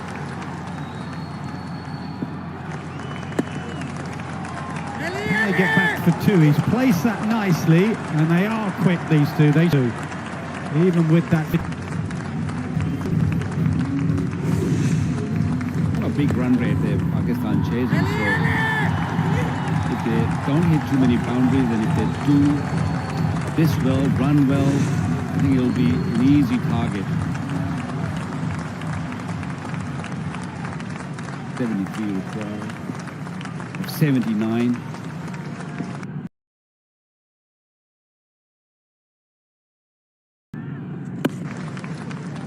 Mid-wicket's just come in a couple, and it's gone on a straighter angle to him, so it'll only be a single this time. 7 overs done, 35 for 1. Taking this down, aren't they? It's tomorrow the last day here. 6 games in a row. It's a shame. It's a lovely stadium. It's got a real good atmosphere to it. A bit of an amphitheatre that's been created. When the crowd roars, it really is. It's loud. You can hear it. Everyone's standing up at the same time. The visuals are really cool. Yeah, they've done it well. I mean, it is a shame. The most important part has always got to be the cricket, and the most important part of cricket is the 22 yards you play on. But it has produced some very interesting cricket. Has been at times T20 cricket a bit too much of a run fest. Sixes aren't an event anymore. There's been an event here. So you wouldn't want every pitch like this, but it's nice to have a change where bowlers bowl and show their skills. Siddiqui now into the attack from the southern end. Pakistani batters definitely breathing much better, a lot easier now as the spinners have come on. The pacers have really caused issues for them.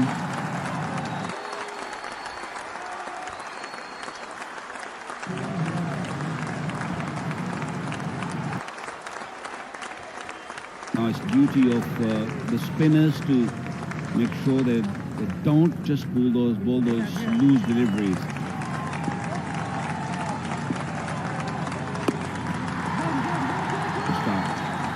I also think Pakistan have just got to be careful for 2 reasons here. Get to the last 2 or 3 overs needing 7 and over, which anywhere else in the world you'd stroll, but not here. Batting at the end here is tricky.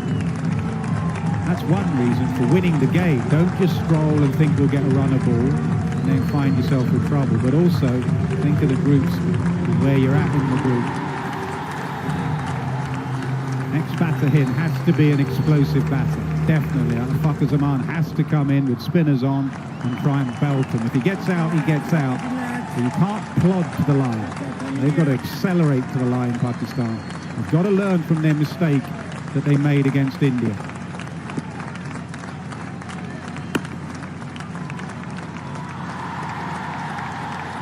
I think the next 3 to 4 overs are crucial.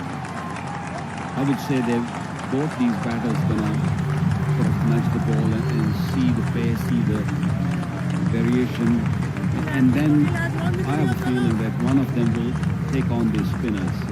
Once they get into a safety mode, they haven't been, batting that well, so they just want to have that security, maybe for 60, 70, and then kick on. Shovel from Barber.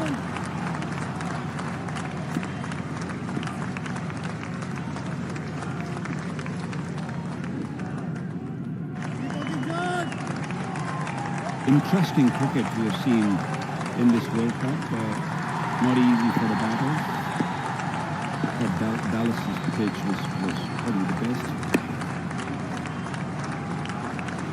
What about in baseball? Would there be similar scenario? I mean, here is a difficult pitch to bat.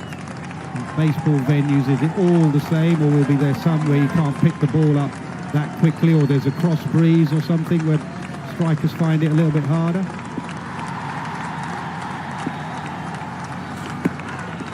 Wide. There will be stadiums that have boundary sizes that favor lefties versus righties, but there are some stadiums that some batters enjoy hitting and others don't, and it has to do with the sight lines and backgrounds. Memories, I guess, as well. If you go back to a place that you've done well before, I know that's for certain in cricket. Just have good vibes about the place. Now again. Will it be 2? No, Rizwan said no, not on this occasion, skipper. Earlier in the over, there's a lot of problem with the sight screen and the security guard, but that's because the bowler's run-up is angled. So it actually wasn't the sight screen. It seems interesting to me that the bowler can actually veer so far away that the crowd can be behind you. It's like a nice little trick if you like coming from there. Getting a telling off the security guard. Hold on there. Just singles in the over. 8 overs done, 41 for 1. It was very different to when we played, Matthew, myself, when we played cricket. Those big screens now you see. They used to be like a small piece of cloth hanging, and some of the stadiums still is the case. At Lord's, they just got like maybe a 12 feet to 6 feet or 7 feet wide, and they just drag it to the right and left just to show the arm coming through that. It doesn't make much difference if where you're running from. It's just the action the ball is looking for.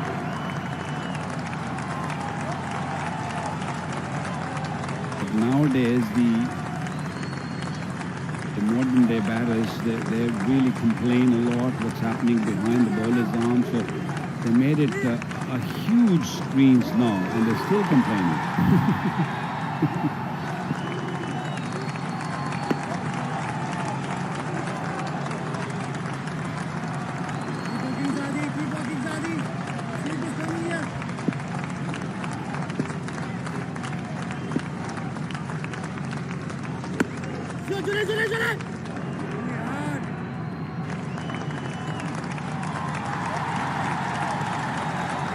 Again on the stump mic, which I very much enjoy listening to, have the keeper yelling, there's sweepers coming here, sweepers coming here. Head games or an actual guess, this we'll never know, but it didn't come.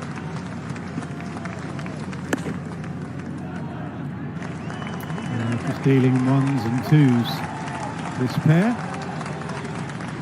This is the kind of pitch where you never end. You've got to take risks at times, but when you're chasing small target, you don't have to take that risk. These two are very experienced at the crease. But they'll just keep nudging the ball. They're not worried about hitting the boundary right now at this stage. But at some stage, maybe after the 11th or the 12th over, they've got to really push on. They've got to look to win the game quickly. Swept, placed and timed well enough. They needed a boundary just to ease the pressure. They get the boundary, 48 for 1.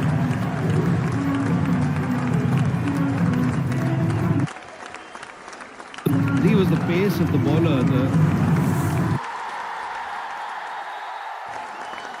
He's done the trick, but it was a quicker delivery.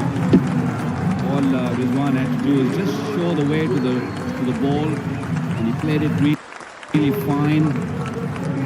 The timing was really good on the ball.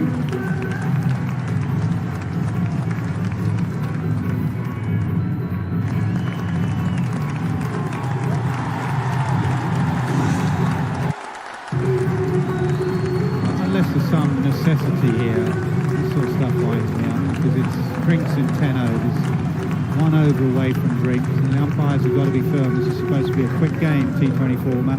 Even things like 9.5 overs yesterday, a wicket fell. They didn't take drinks then, they waited another delivery and took drinks. Anyway, Change their gloves, 1 over to go for drinks. The crowd was cheering. I just wanted to hear it a little longer. The momentum was in their favor after the boundary.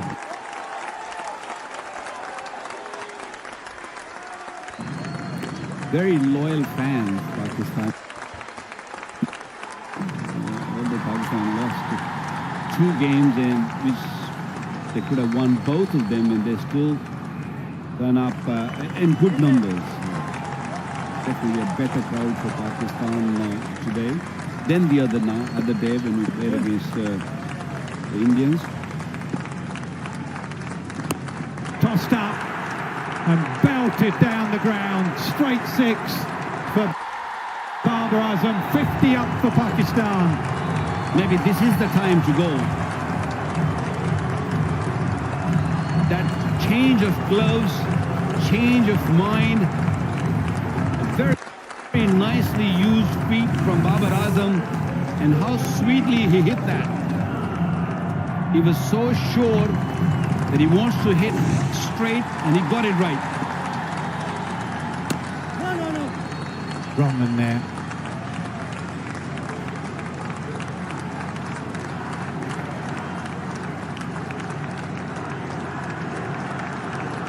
Really slowly, that last delivery.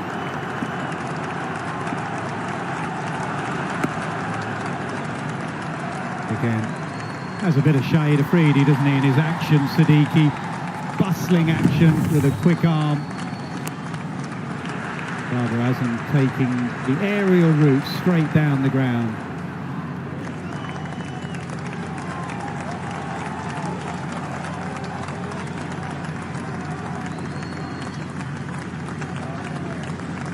Big difference between Junaid Siddiqui and Shaheen Shah Afridi is the height, isn't it?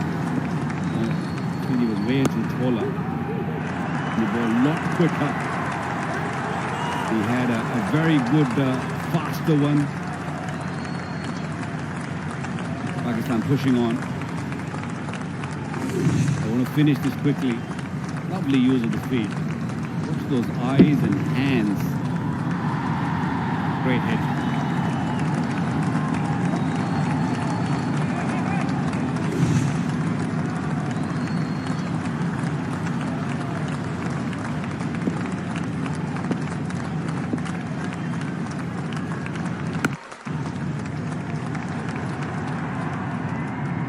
That's the key when you get a boundary, and especially a boundary 6 in the first ball of the over. Just releases the pressure and you can knock, if you want to knock the rest of the over, puts the bowler under pressure to try and drag it back. Often the modern day cricketer will target that first ball, as Babar did.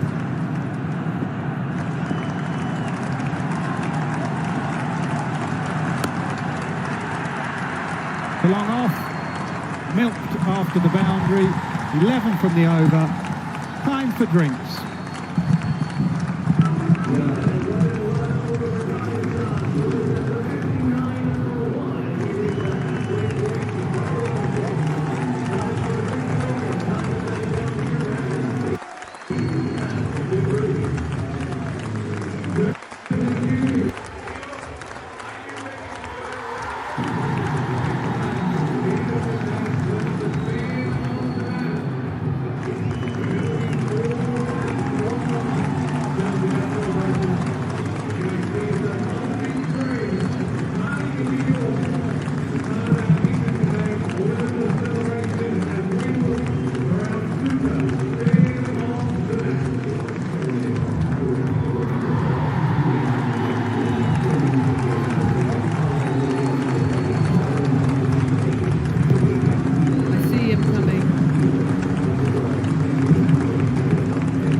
No, don't show.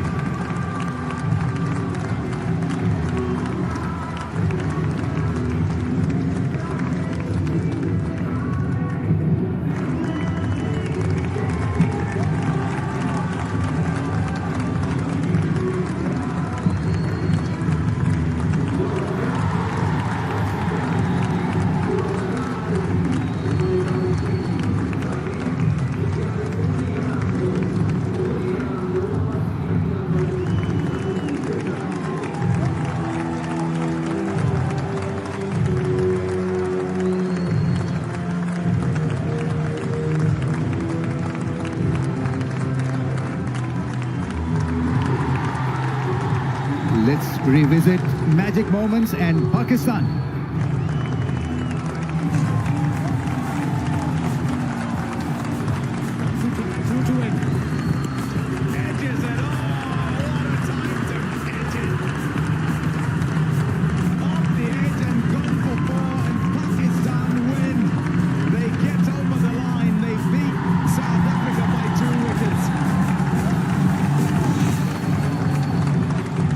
Beating South Africa, beating Polish South Africa. 133 for the loss of 6 and 126 for the loss of 8. Made it tough.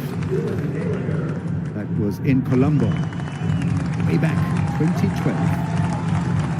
Live here, and a similar story, 48 needed from 60 balls. Pakistan were to target this in 14 overs to have a better net run rate than USA. Doesn't seem to be part of the plan right now.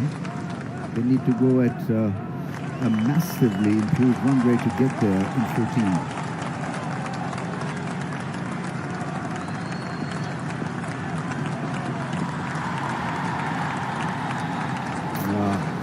That's the link to ball to Babar Azam. Every now and then you see him a little circumspect around that area. He was caught in the same way against India also.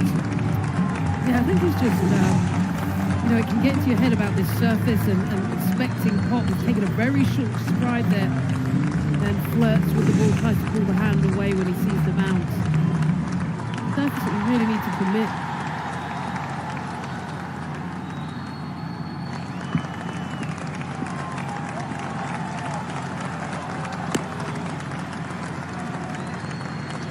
It was Babar's call, and so Rizwan, they are ball watching. No other pair, by the way, has aggregated more runs in T20Is batting together than Babar and Rizwan pair. More than 3,000 runs at an average of nearly 49, 1,000 stands and 1,450 stands. And then people ask to uncouple them. Maybe. I don't think so. You've been dead set on that, haven't you, keeping them together. I keep cheekily wanting as a man to sneak in there, but I can see why based on those stats.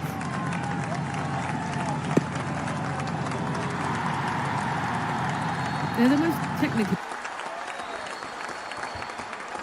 correct as well on the side, would you say, as well, and for the quality of them, that they provide that stability.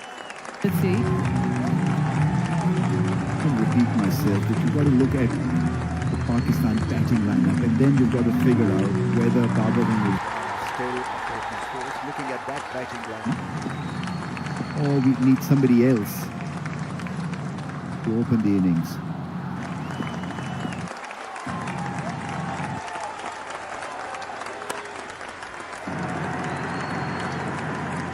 A nice shot from Babar Azam. Usually is not renowned for this kind of shot making, very correct in his style even when he plays T20 cricket. You feel if there's a bowler to take on right, if they are going to try and get anywhere near that 14, these runs done 4 overs. Up the rate to 7.75 in this phase, but they need to find the way to clear the boundary. This is a good bowler to target.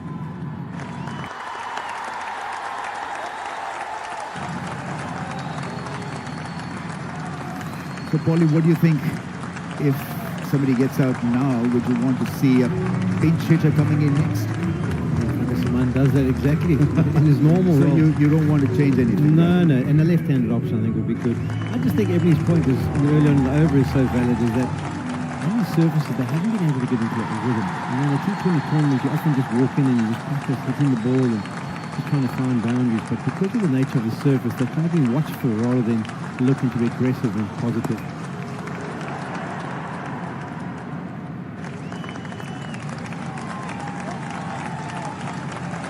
$11 overs have been bowled, one down for 64. Well, there's some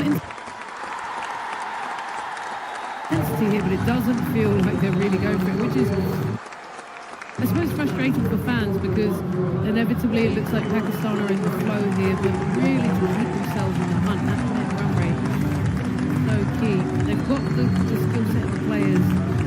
Take this down, look at who's to come, there's a man, Shadab. It'll be a shame if they're just short.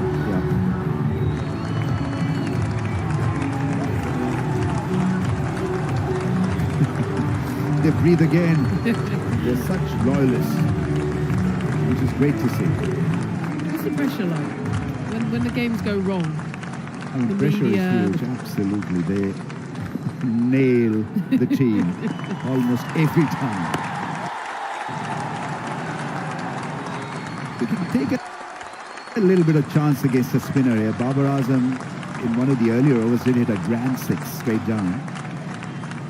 A little easier to put spin on this pitch than pace.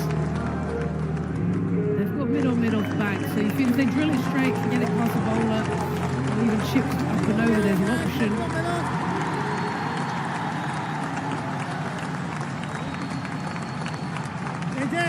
Get ready. 72 metres. So we've seen it cleared a few times. Aaron Johnson was a bit bigger built and come off the ropes with some straight sixes today.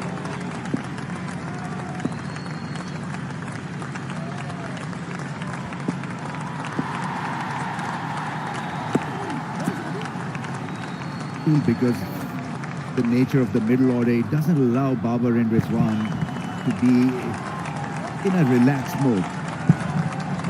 You know, they'd always be worried about what if we get out, what will happen to the rest of the cast.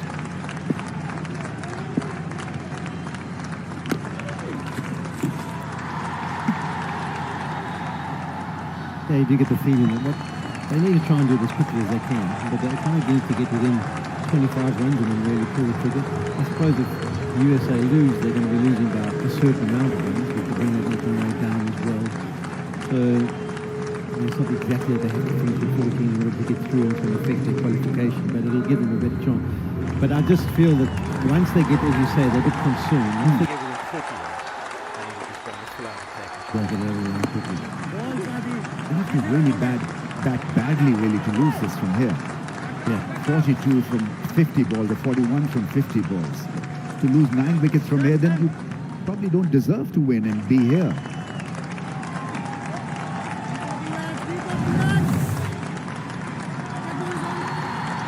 The longest hit down the ground today, 73 metres straight. It's a slightly different game as well today because we've seen the wind come into play. We actually saw people hauling out into it. Today that's not so much of an issue, so you feel if you do get the connection,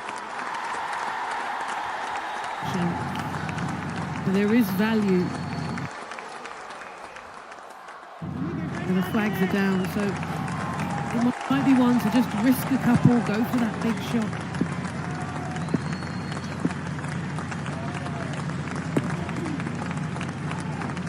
To just rotate the strike and not really bothered about hitting the ball in the air. 12 done, 68 for 1.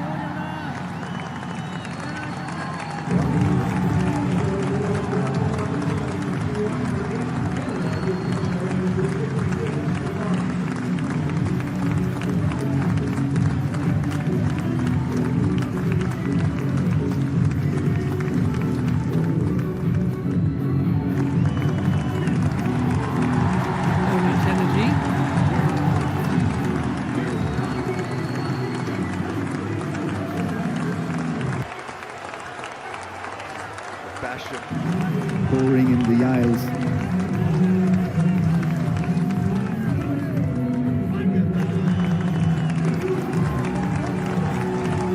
What can Canada do there? Well, they're going back to Khalil. They're going to try and see if they can someone pick up a wicket. Relatively speaking, they were 66 for 5. Pakistan 68 for 1. This is the over now. Pakistan with a new bowler coming on. He has bowled for a while. You can try and catch him on his first few deliveries, put him under some immense pressure, and then use it as a cattle. So Canada is pretty widespread. Their field is kind of, you don't really work out where a wicket-taking option is. I'm kind of waiting for Pakistan to make a mistake more than having someone in a short cover or a short mid wicket and hoping it's chipped in the air to them. Yeah, I think as well, the biggest threat, the bowler who's looked the most dangerous is Gordon. He only has one left in the tank. And it's needing to risk him early, and then you're kind of out of that strike bowling option. He's only got one left. Got plenty of spinners, Hailiger, so it's tough going for side Zaf. I think he's thinking, look, we need Anna maybe to keep that control, squeeze at one end, and then maybe Gordon can get the breakthrough. That's nicely bowled. Yeah, Gordon was good in the last one. I think 2 for 18 or something it was. And I think if you had put some money on the economy rates of some of the bowlers, after watching some other T20 tournaments around the world where guys are going 260, 270, But let people go in at the economy rate of 4.6, 5 point. Just made some proper money, I think. You've seen these conditions coming.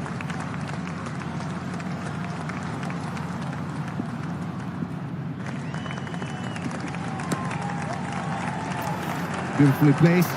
Should take two.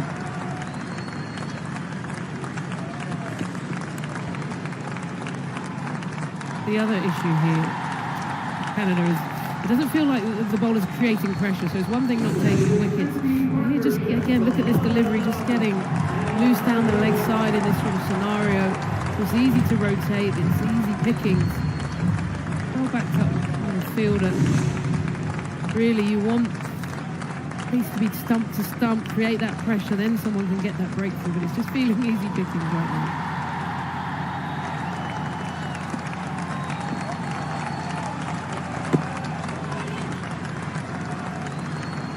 50 of the partnership has been raised. Pakistan still be feeling the pinch of that run chase against India. You know, at the back of the mind, you know, they couldn't, at the end of the day, get 120 or 119, whatever it was. And so they're going for the worst, even from this stage against Canada. Half the game, maybe more than half the game is played in the mind. 51 of 53 balls.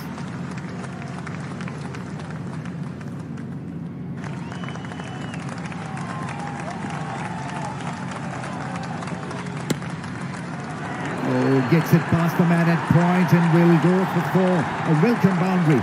Babar Azam cutting loose. That was kind of airborne for a period, and at back at point it's a difficult one because when you see a person advancing, you kind of think, well, it's never going to come to me. It's going to hit it straight down the ground. But it was close to the back at point field. I want to say a very welcome boundary. Just the third one of the day. Really many to cheer about. Yeah, I think Babar Azam made up his mind as well. We saw him stepping out the crease. Still shaping up, yeah, starting a little bit further, so he's thinking about charging, changing that length, allowing him to really open up backward approach.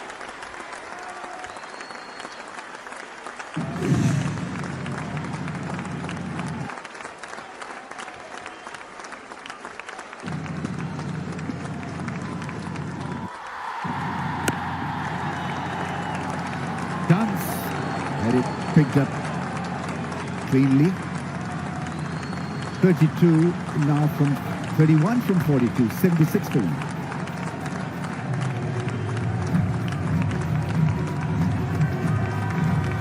Crowd-loving life. Plenty. New York is such a diverse city, with many from heritage around the world. So some fans flying in, some already getting the chance to celebrate. I also saw the fan park when the India-Pakistan game was going on. Trade Center, and it's amazing to see it, really.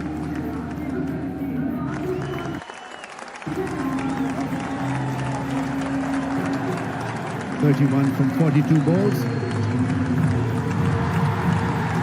The card rate is 4.43. Shouldn't tease Pakistan deal, but you never know in cricket.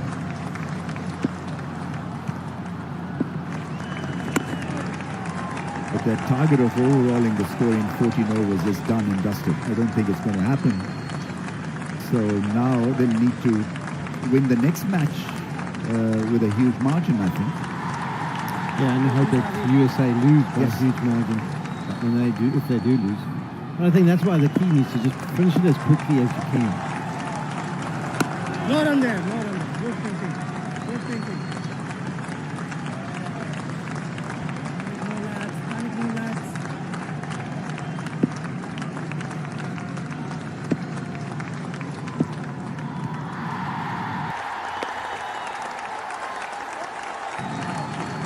Still very conservative, and you can see there's intent.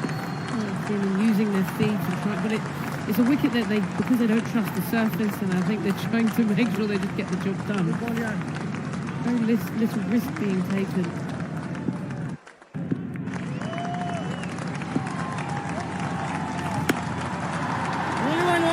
It's a nice shot, but only be a single.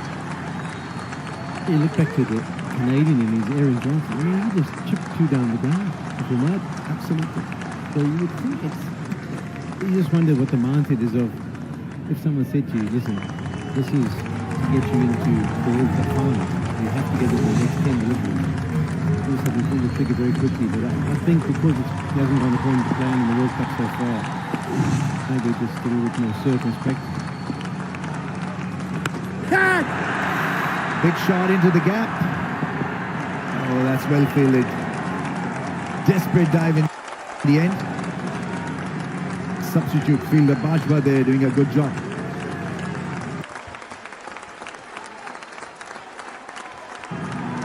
You can see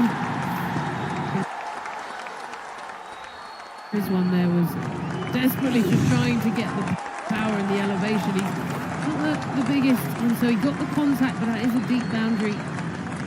Well done, Sir Bajwa, especially when you're not on the field and you have to come in and back up your teammates. That was a good job.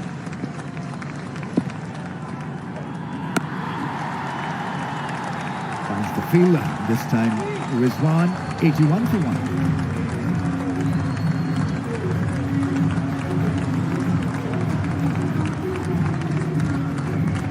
The options here for Syed Ben Zafar. His key bowlers. Just feeling all the proceedings here.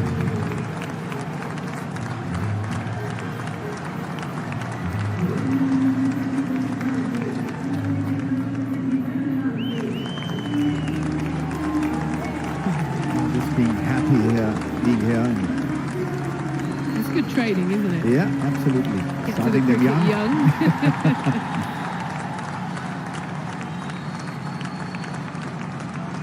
Will he step out his crease again? Good tactic, very simple. It means you don't have to change the technique. It changes the angle of the ball.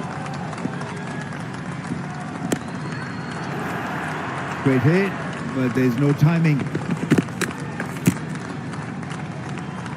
That's a rarity because every time Babar Azam is trying to strike the ball, he finds the middle of the bat to be.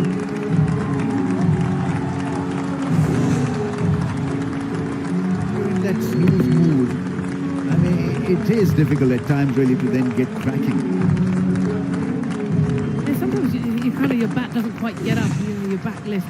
When you're trying to hit gets higher and you get that flow. This time it's partly stopped and should be back for 2. Rizwan struggling just a little bit.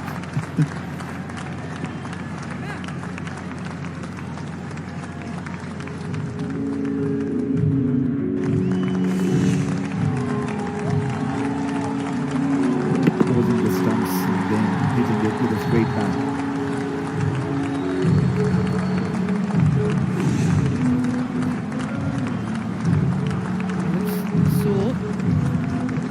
Equally, the bowler will be happy. Saved 4.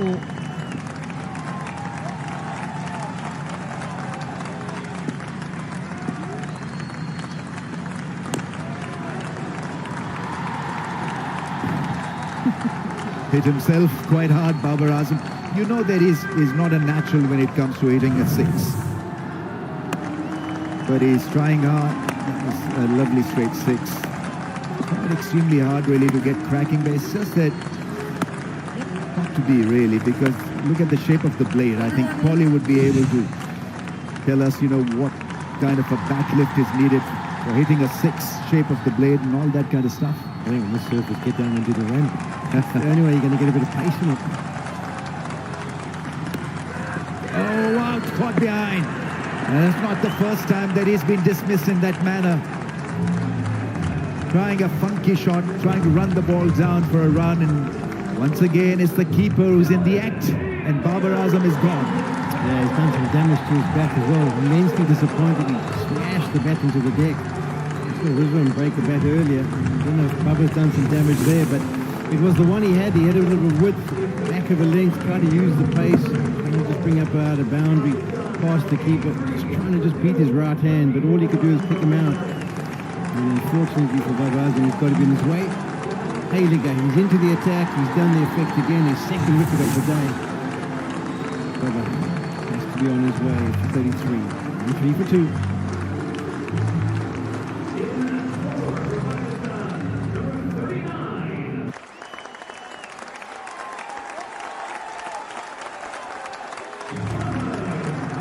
Yeah, big smiles there.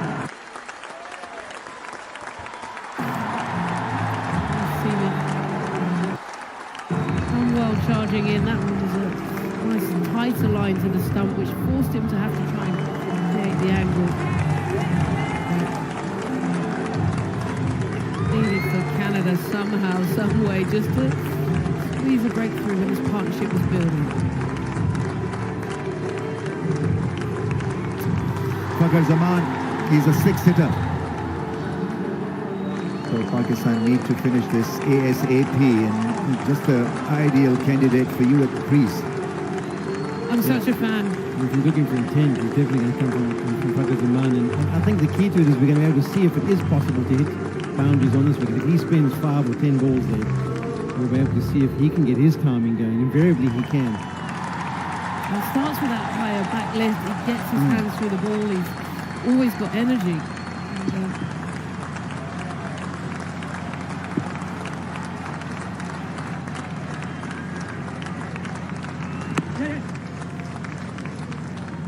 Off and running with a single. yeah, I've just felt, just generally, what we were doing this series in England a while ago. Let's first of all look at this wicket here, because a little bit of shape back in, cramped up Babar Azam. What a good catch by the keeper. Diving to his right.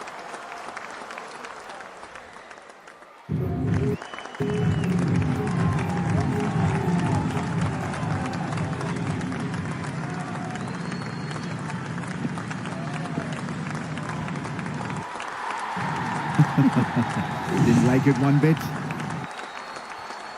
Not the first time he's been snared in that fashion. This one will just continue to make the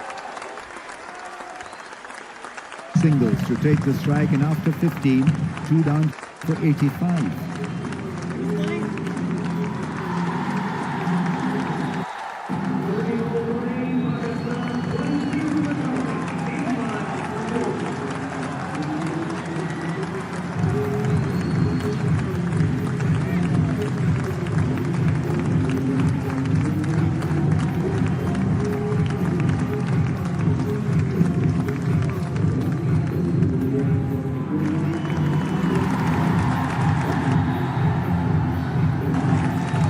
Babar's day is done.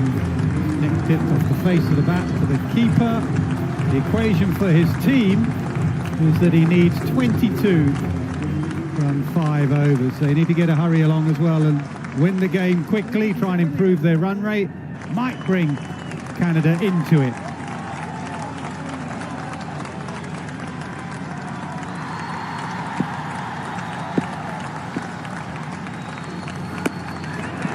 Up and over, extra cover. Has he timed it well enough? It looks like he has. And it goes all the way for 6. Some acceleration from Rizwan now. It might be a scratchy innings from Rizwan, but he's doing the job for Pakistan, using his feet and playing it with the open blade and looking to go over extra cover. Fantastic hit. Great timing on that. He used to play that shot on a regular basis. Is one inside out. We very rarely see that shot now from him. Slower. They should get 2 here.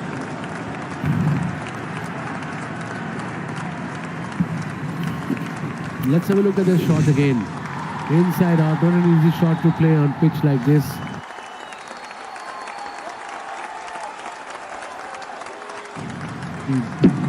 Look at this. Inside out with the full face of the bat. No fielder there. It's between extra cover and mid-off fielder. And that use of the feet, the momentum also really helped him to go over the top. Crowd on their feet. Their tiny team has given something to this crowd to smile at so far. Pakistan, in the words of winning their first game in this World Cup. 45 and 46.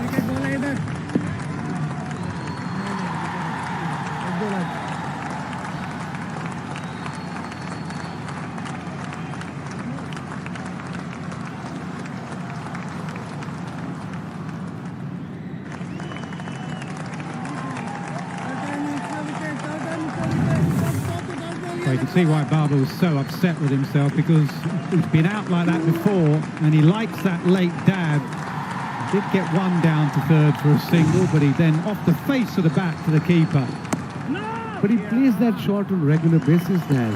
But on different pitches. On this pitch, you got to keep it straighter, I reckon. And I think that uneven bounce did that trick with that dismissal. It's almost too good. Almost plays too late. Almost like catching practice they give before the game.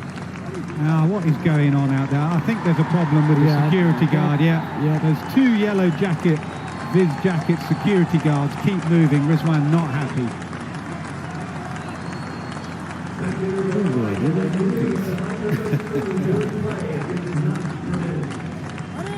There you go, moving again. It's got to stay still. Got to stay still. Got to stay away from that black sheet. If only they had some security back there. Oh, it is security. They are quite wide, to be fair to him, but now they've caught Rizwan's eye. He's not for moving. He's not going to take guard until they are moved. Now someone from the other side runs across to have a stern word.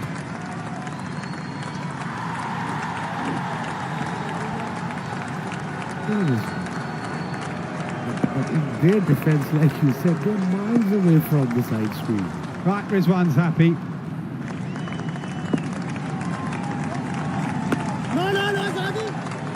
Quick single. Talking of that Barber's shot he plays that on a regular basis, and on those flat pitches it is quite easy to play that shot because there's no real bounce, and you know to adjust. But here the ball sort of come very quickly, and as you open the blade, the ball gets a little big on you. There's every chance, twice has happened to Barber, the ball gone straight into the hands. Absolutely thrilled. We keep showing it on the big screen. We keep looking at that replay 4 times now. I've seen him quite across throwing his bat. Usually got down there. Yeah. Anyway, Fakhar Zaman on strike. Will he try and take the aerial route? Will he try and finish it in a hurry? Remember, they are concerned about net run rate, not about individual red ink. He's got to play his game.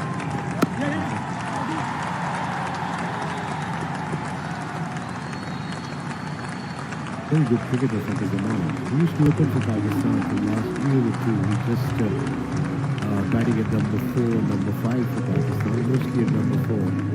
Apparently stats are better at number 4 than as an opener. Okay. Well, he's a good striker with spin. At times, Pakistan have struggled in those middle overs against spin.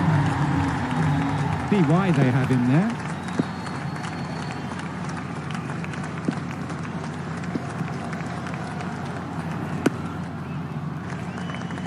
They take the single, 96 for 211 needed.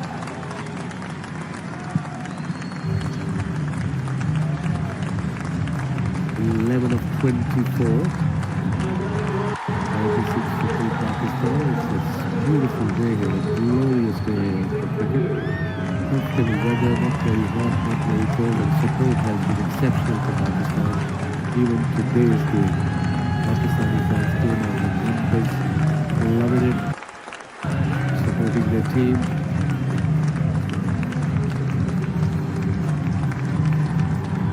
And I'm sure this crowd will be there when USA is going to play against India tomorrow, so they'll be cheering for USA.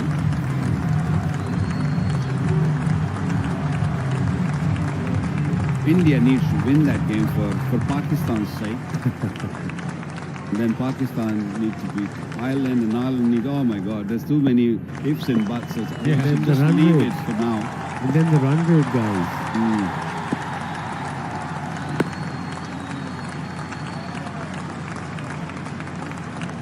They should look to finish this quickly now. Maybe this over. Take some risk. Go wickets in hand, Pakistan. Don't delay the process. Get your run rate better. I know it's a tricky pitch. Even if you lose 1 or 2 wickets in this next, say, 10 balls, just look to finish it. If not today, it's the next game against Ireland. They've got to make sure they'll get the run rate above USA.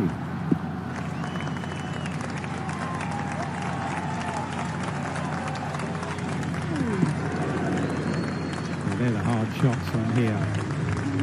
Cross-back shots. It was my go-to shot in my day. With the same result. Most of the time. Absolutely. Similar result.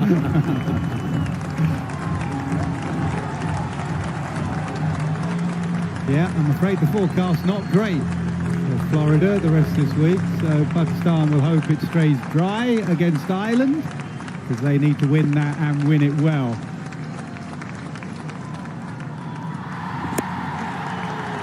One-handed in the end from Pakistan. This is the kind of pitch where you look to play four seamers, two spinners, no good. Hasn't worked for the teams who play two spinners, the three pacers. The balance is not right. You do need four seamers on this pitch here in New York. And his last game also in Florida against India.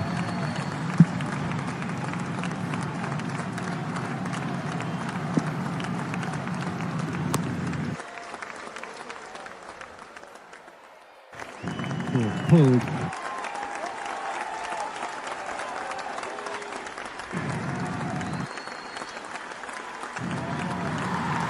It's the second game running Shadab bin ball. He's playing as an all-rounder. He dropped the middle of the batsman in Qatar. And the Shadab is going to come at number 5 or 6, in fact, as a batsman. He's going to feel the shot. But we need him as an all-rounder. Double all-rounder.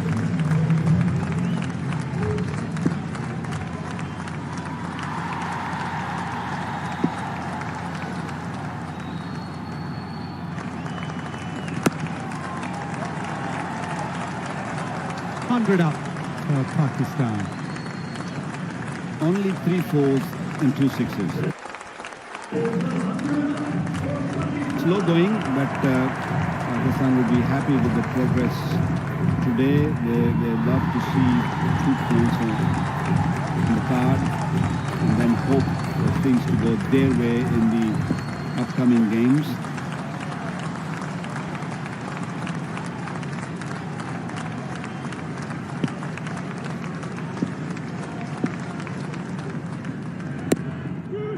Just tuck leg side. He wants 2. He'll come back for 2. And yet another half century. He might get 3 with the misfield. He does. Yet another half century for Mohammad Rizwan.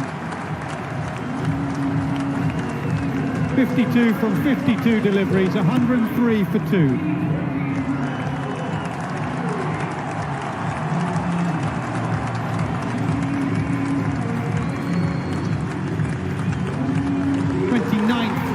Century for Mohammad Rizwan, and his slowest. It's the slowest 50 by a Pakistan player in all T20 internationals, but obviously the conditions had something to do with that. 2 fours and a 6. Strike rate of 100. Gordon back. The 3 overs played really well with the new ball. He conceded 13 runs. Look at this. Bailey has done 4 overs, 2 for 18. He's bowled well. He's bowled out. So just 4 needed by Pakistan. Rizwan will try and finish it in style.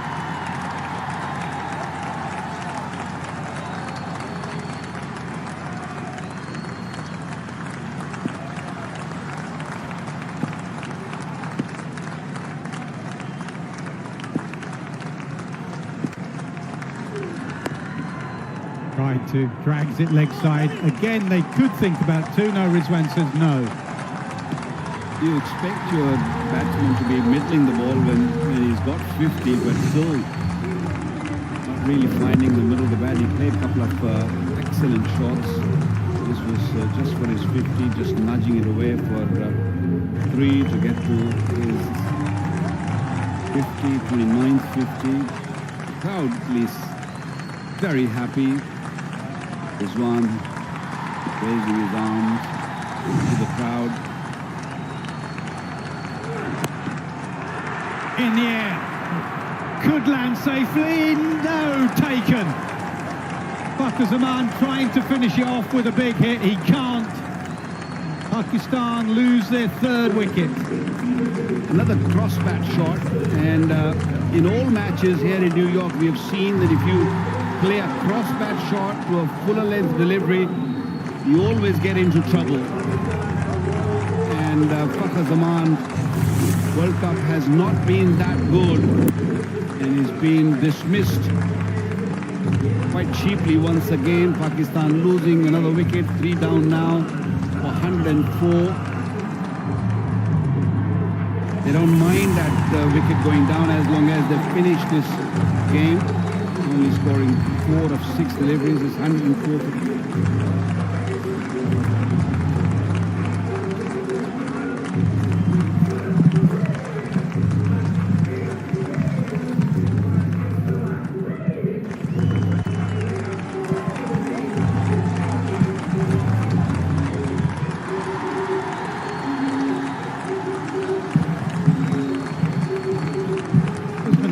Comes in at number 5, just 3 needed. He'll be on strike. Slightly different role for him today, into that middle order. Slip comes in for him as well.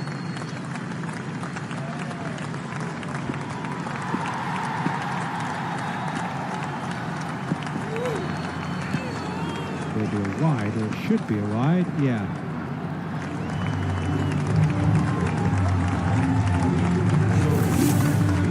Zaman, yeah, he was going towards the cricket cross bat, and he was saying all along from last 1 week, this is not the pitch to go cross, go straight back like Aaron Johnson did today. 58, 4 to 5 sixes, all between mid-on and mid-off. That's the key of success for a batter in this pitch.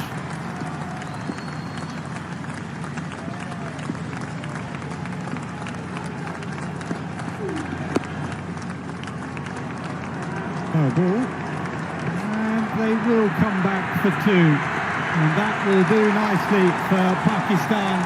They're off and running in this World Cup, but the third time of asking. They lose their first 2 games, but won this one by 7 wickets. A much needed victory for them. They've got points on the table. It might be too little too late. They need results to go for them. But all they can do is keep winning, and that's exactly what they've done against Canada here. Can you believe that this is the highest successful chase at this ground?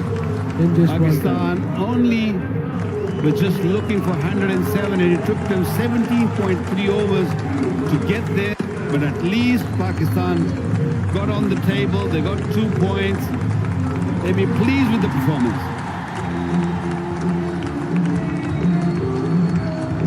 Canada didn't quite get enough runs on the board. Another 20 runs maybe would have threatened Pakistan, but they were below par, which meant that Pakistan could go at their usual tempo. Rizwan and Barber, the 2 that have been there so often, had that key partnership, got them close to the line. Rizwan saw them over the line.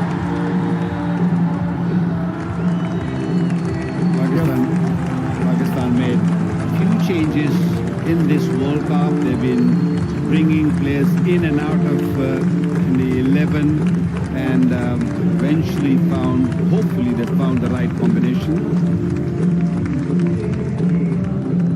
Babar will be pleased with the result. He batted with purpose.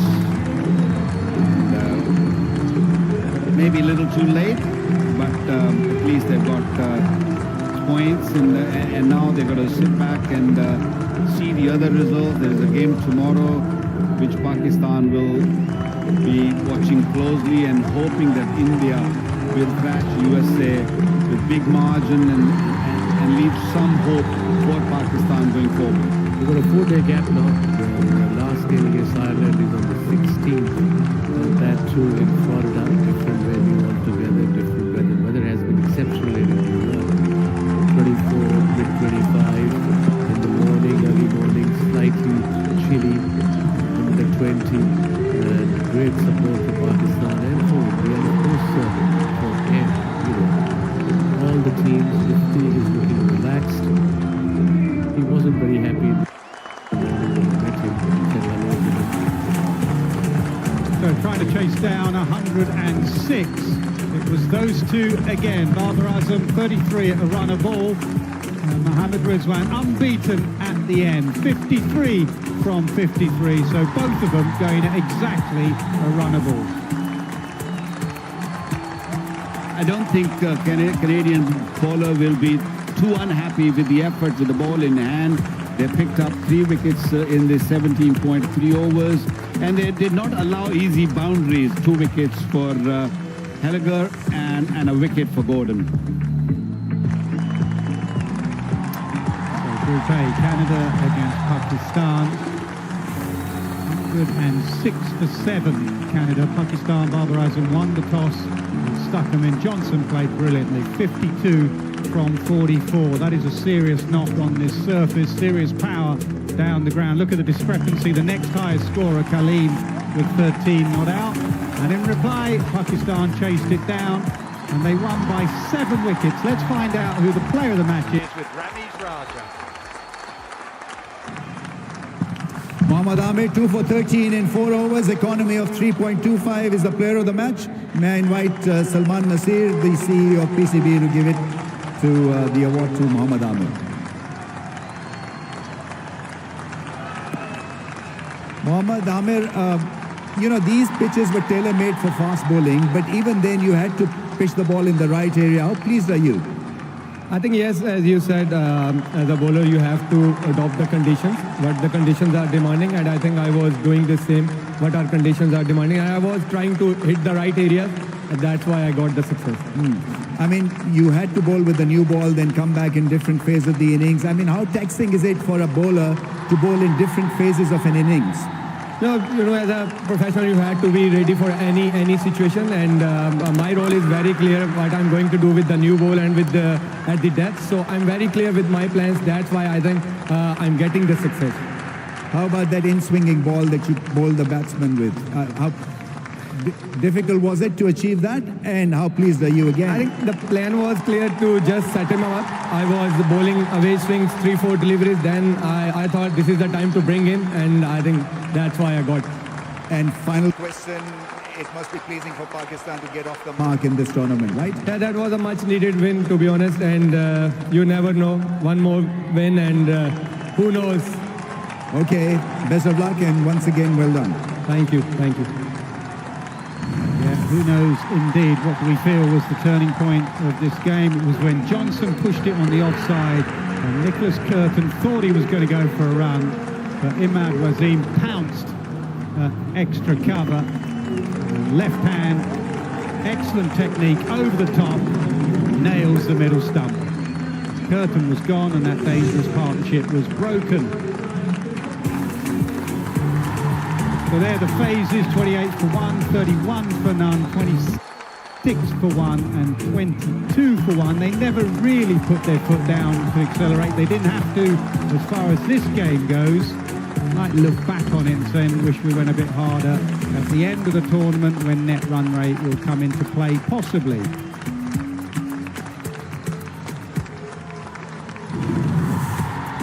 But a win is a win. As Mohammad Amir himself said, we needed that. And he was the man that set it up with a player of the match performance. We're going to take a short break. When we come back,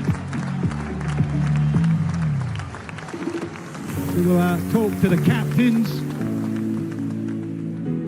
ask them what it means for them as far as the group stage goes. Where does that leave them as far as the table goes? Pakistan have won this game by 7 wickets.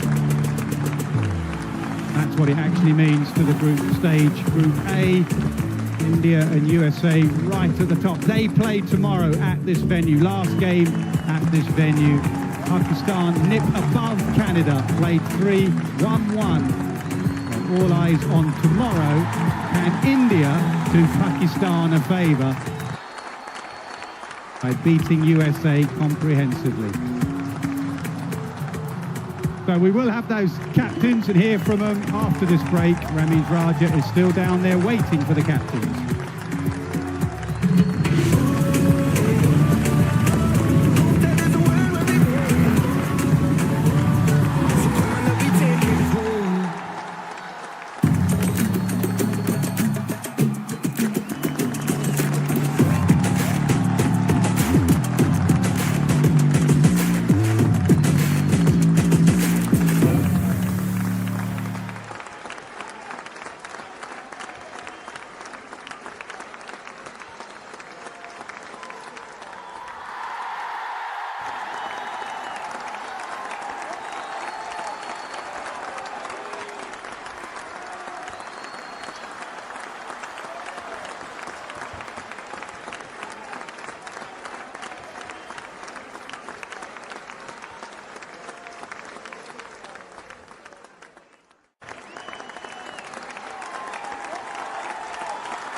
Drifting away here in New York. That is the match summary from this Group A game. Canada 106 for 7. Johnson with a fabulous 50.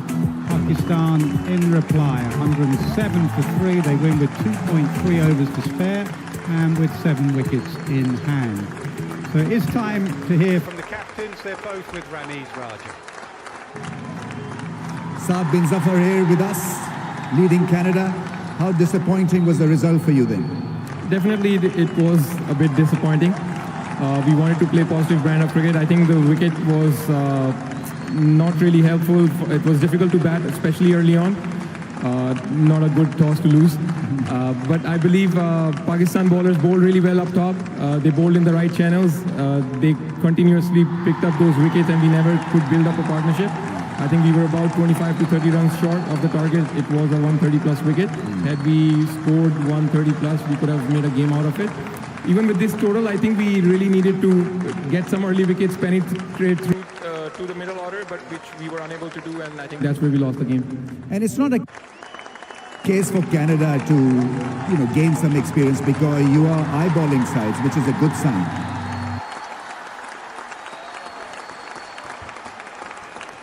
Definitely, we don't get to play a lot of high caliber teams quite often, so it is a learning experience for us. A lot of positive come out of the game as well. I believe Aaron Johnson played really well for us. Curtin run out was crucial. I think if he was playing very well for us and if he had stayed, we could have gotten those runs. AJ did give us a good start, but still, disappointing with the results, but lots of positive to take back from them. Well tried, well done once again. Keep going. Thank you. Babar Azam will be here with us. Babar, many congratulations. You needed this win to get off the mark, right? Yeah, thank God. Bismillahirrahmanirrahim. Yes, good for us. We need this win. I think all credit to team because we started well in the bowling. First 6 hours, as we know, you need up to the mark. If you take wickets, then very difficult to big over there. You had to get the runs in 14 overs to improve your net run rate or bring it at par with USA. Was that in the back of the mind of the team? Yes, Miss May, we have a back of the mind. We have a chase in before 13, 14 overs. To be honest, in this pitches, first 6 hours very crucial because ball is coming not properly in one pace. Sometimes it's low, sometimes it's like double pace behavior. But I think after 6 hours, you assess the pitch is little bit settled, and then we are executed we are attacked to spinners. So yeah, we are chased in before the 14 hours. So what can we expect from Pakistan? You've got just one game left. It's another do-or-die game for you. What can we expect from Pakistan? It's a different venue, different conditions probably. I think we are going to same mindset. We win this match. For sure. We are trying to our best cricket over there. I think that condition is much better than here because this sport both sides because I play play CPL, so this pitch is very good. So they will help both sides. So we're trying our best to win this match. I've never seen you get angry after getting out, but there was this one instance where you threw the bat and was really not too happy. What was the reason? Because of I'm out in same shot twice, that's why. Yeah, I know, and stop playing that shot then. This is my shot, but sometimes you need success, sometimes you not, but we'll try my best. You played a very good innings and well done and congrats. Thank you. Nice little telling off from Ramiz Raja to Babar there for playing the little late dab. That's what it means to the group table. Group A, this is India at the top, played 2-1-2. USA joined them at the top, played 2-1-2 as well. Pakistan moved above Canada. They've both won one game. Ireland yet to win a game in this group. 2 teams go through to the Super 8, the top 2 teams. 2 more games as well. Today, it's a triple header Tuesday. What we got coming up next, both those sides are yet to win. Sri Lanka against Nepal. That is at 7:30 from Florida. That was Group D. And then we're in Group B, where Australia, who hammered England the other day in Barbados, they take on Namibia, also going well. That's at 8:30 p.m. and that is from the Sir Vivian Richards Stadium, Antigua. So Pakistan off and running here In New York, they'll need to keep winning. They'll need results to go their way. Plenty of cricket action coming up in this World Cup. Join us if you can. This moment is all that I've been dreaming of.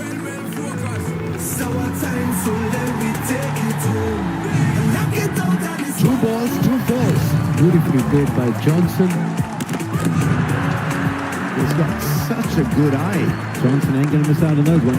Good aggressive approach from Johnson. Harris Ralph has found his length and he's too good. So that'll take Johnson to a 50. Pakistan will have to chase down 106. Excellent sound off the bat. Canada fans are delighted. Belted down the ground. Babar Azam, half century for Mohammad Rizwan. And that will do nicely for Pakistan.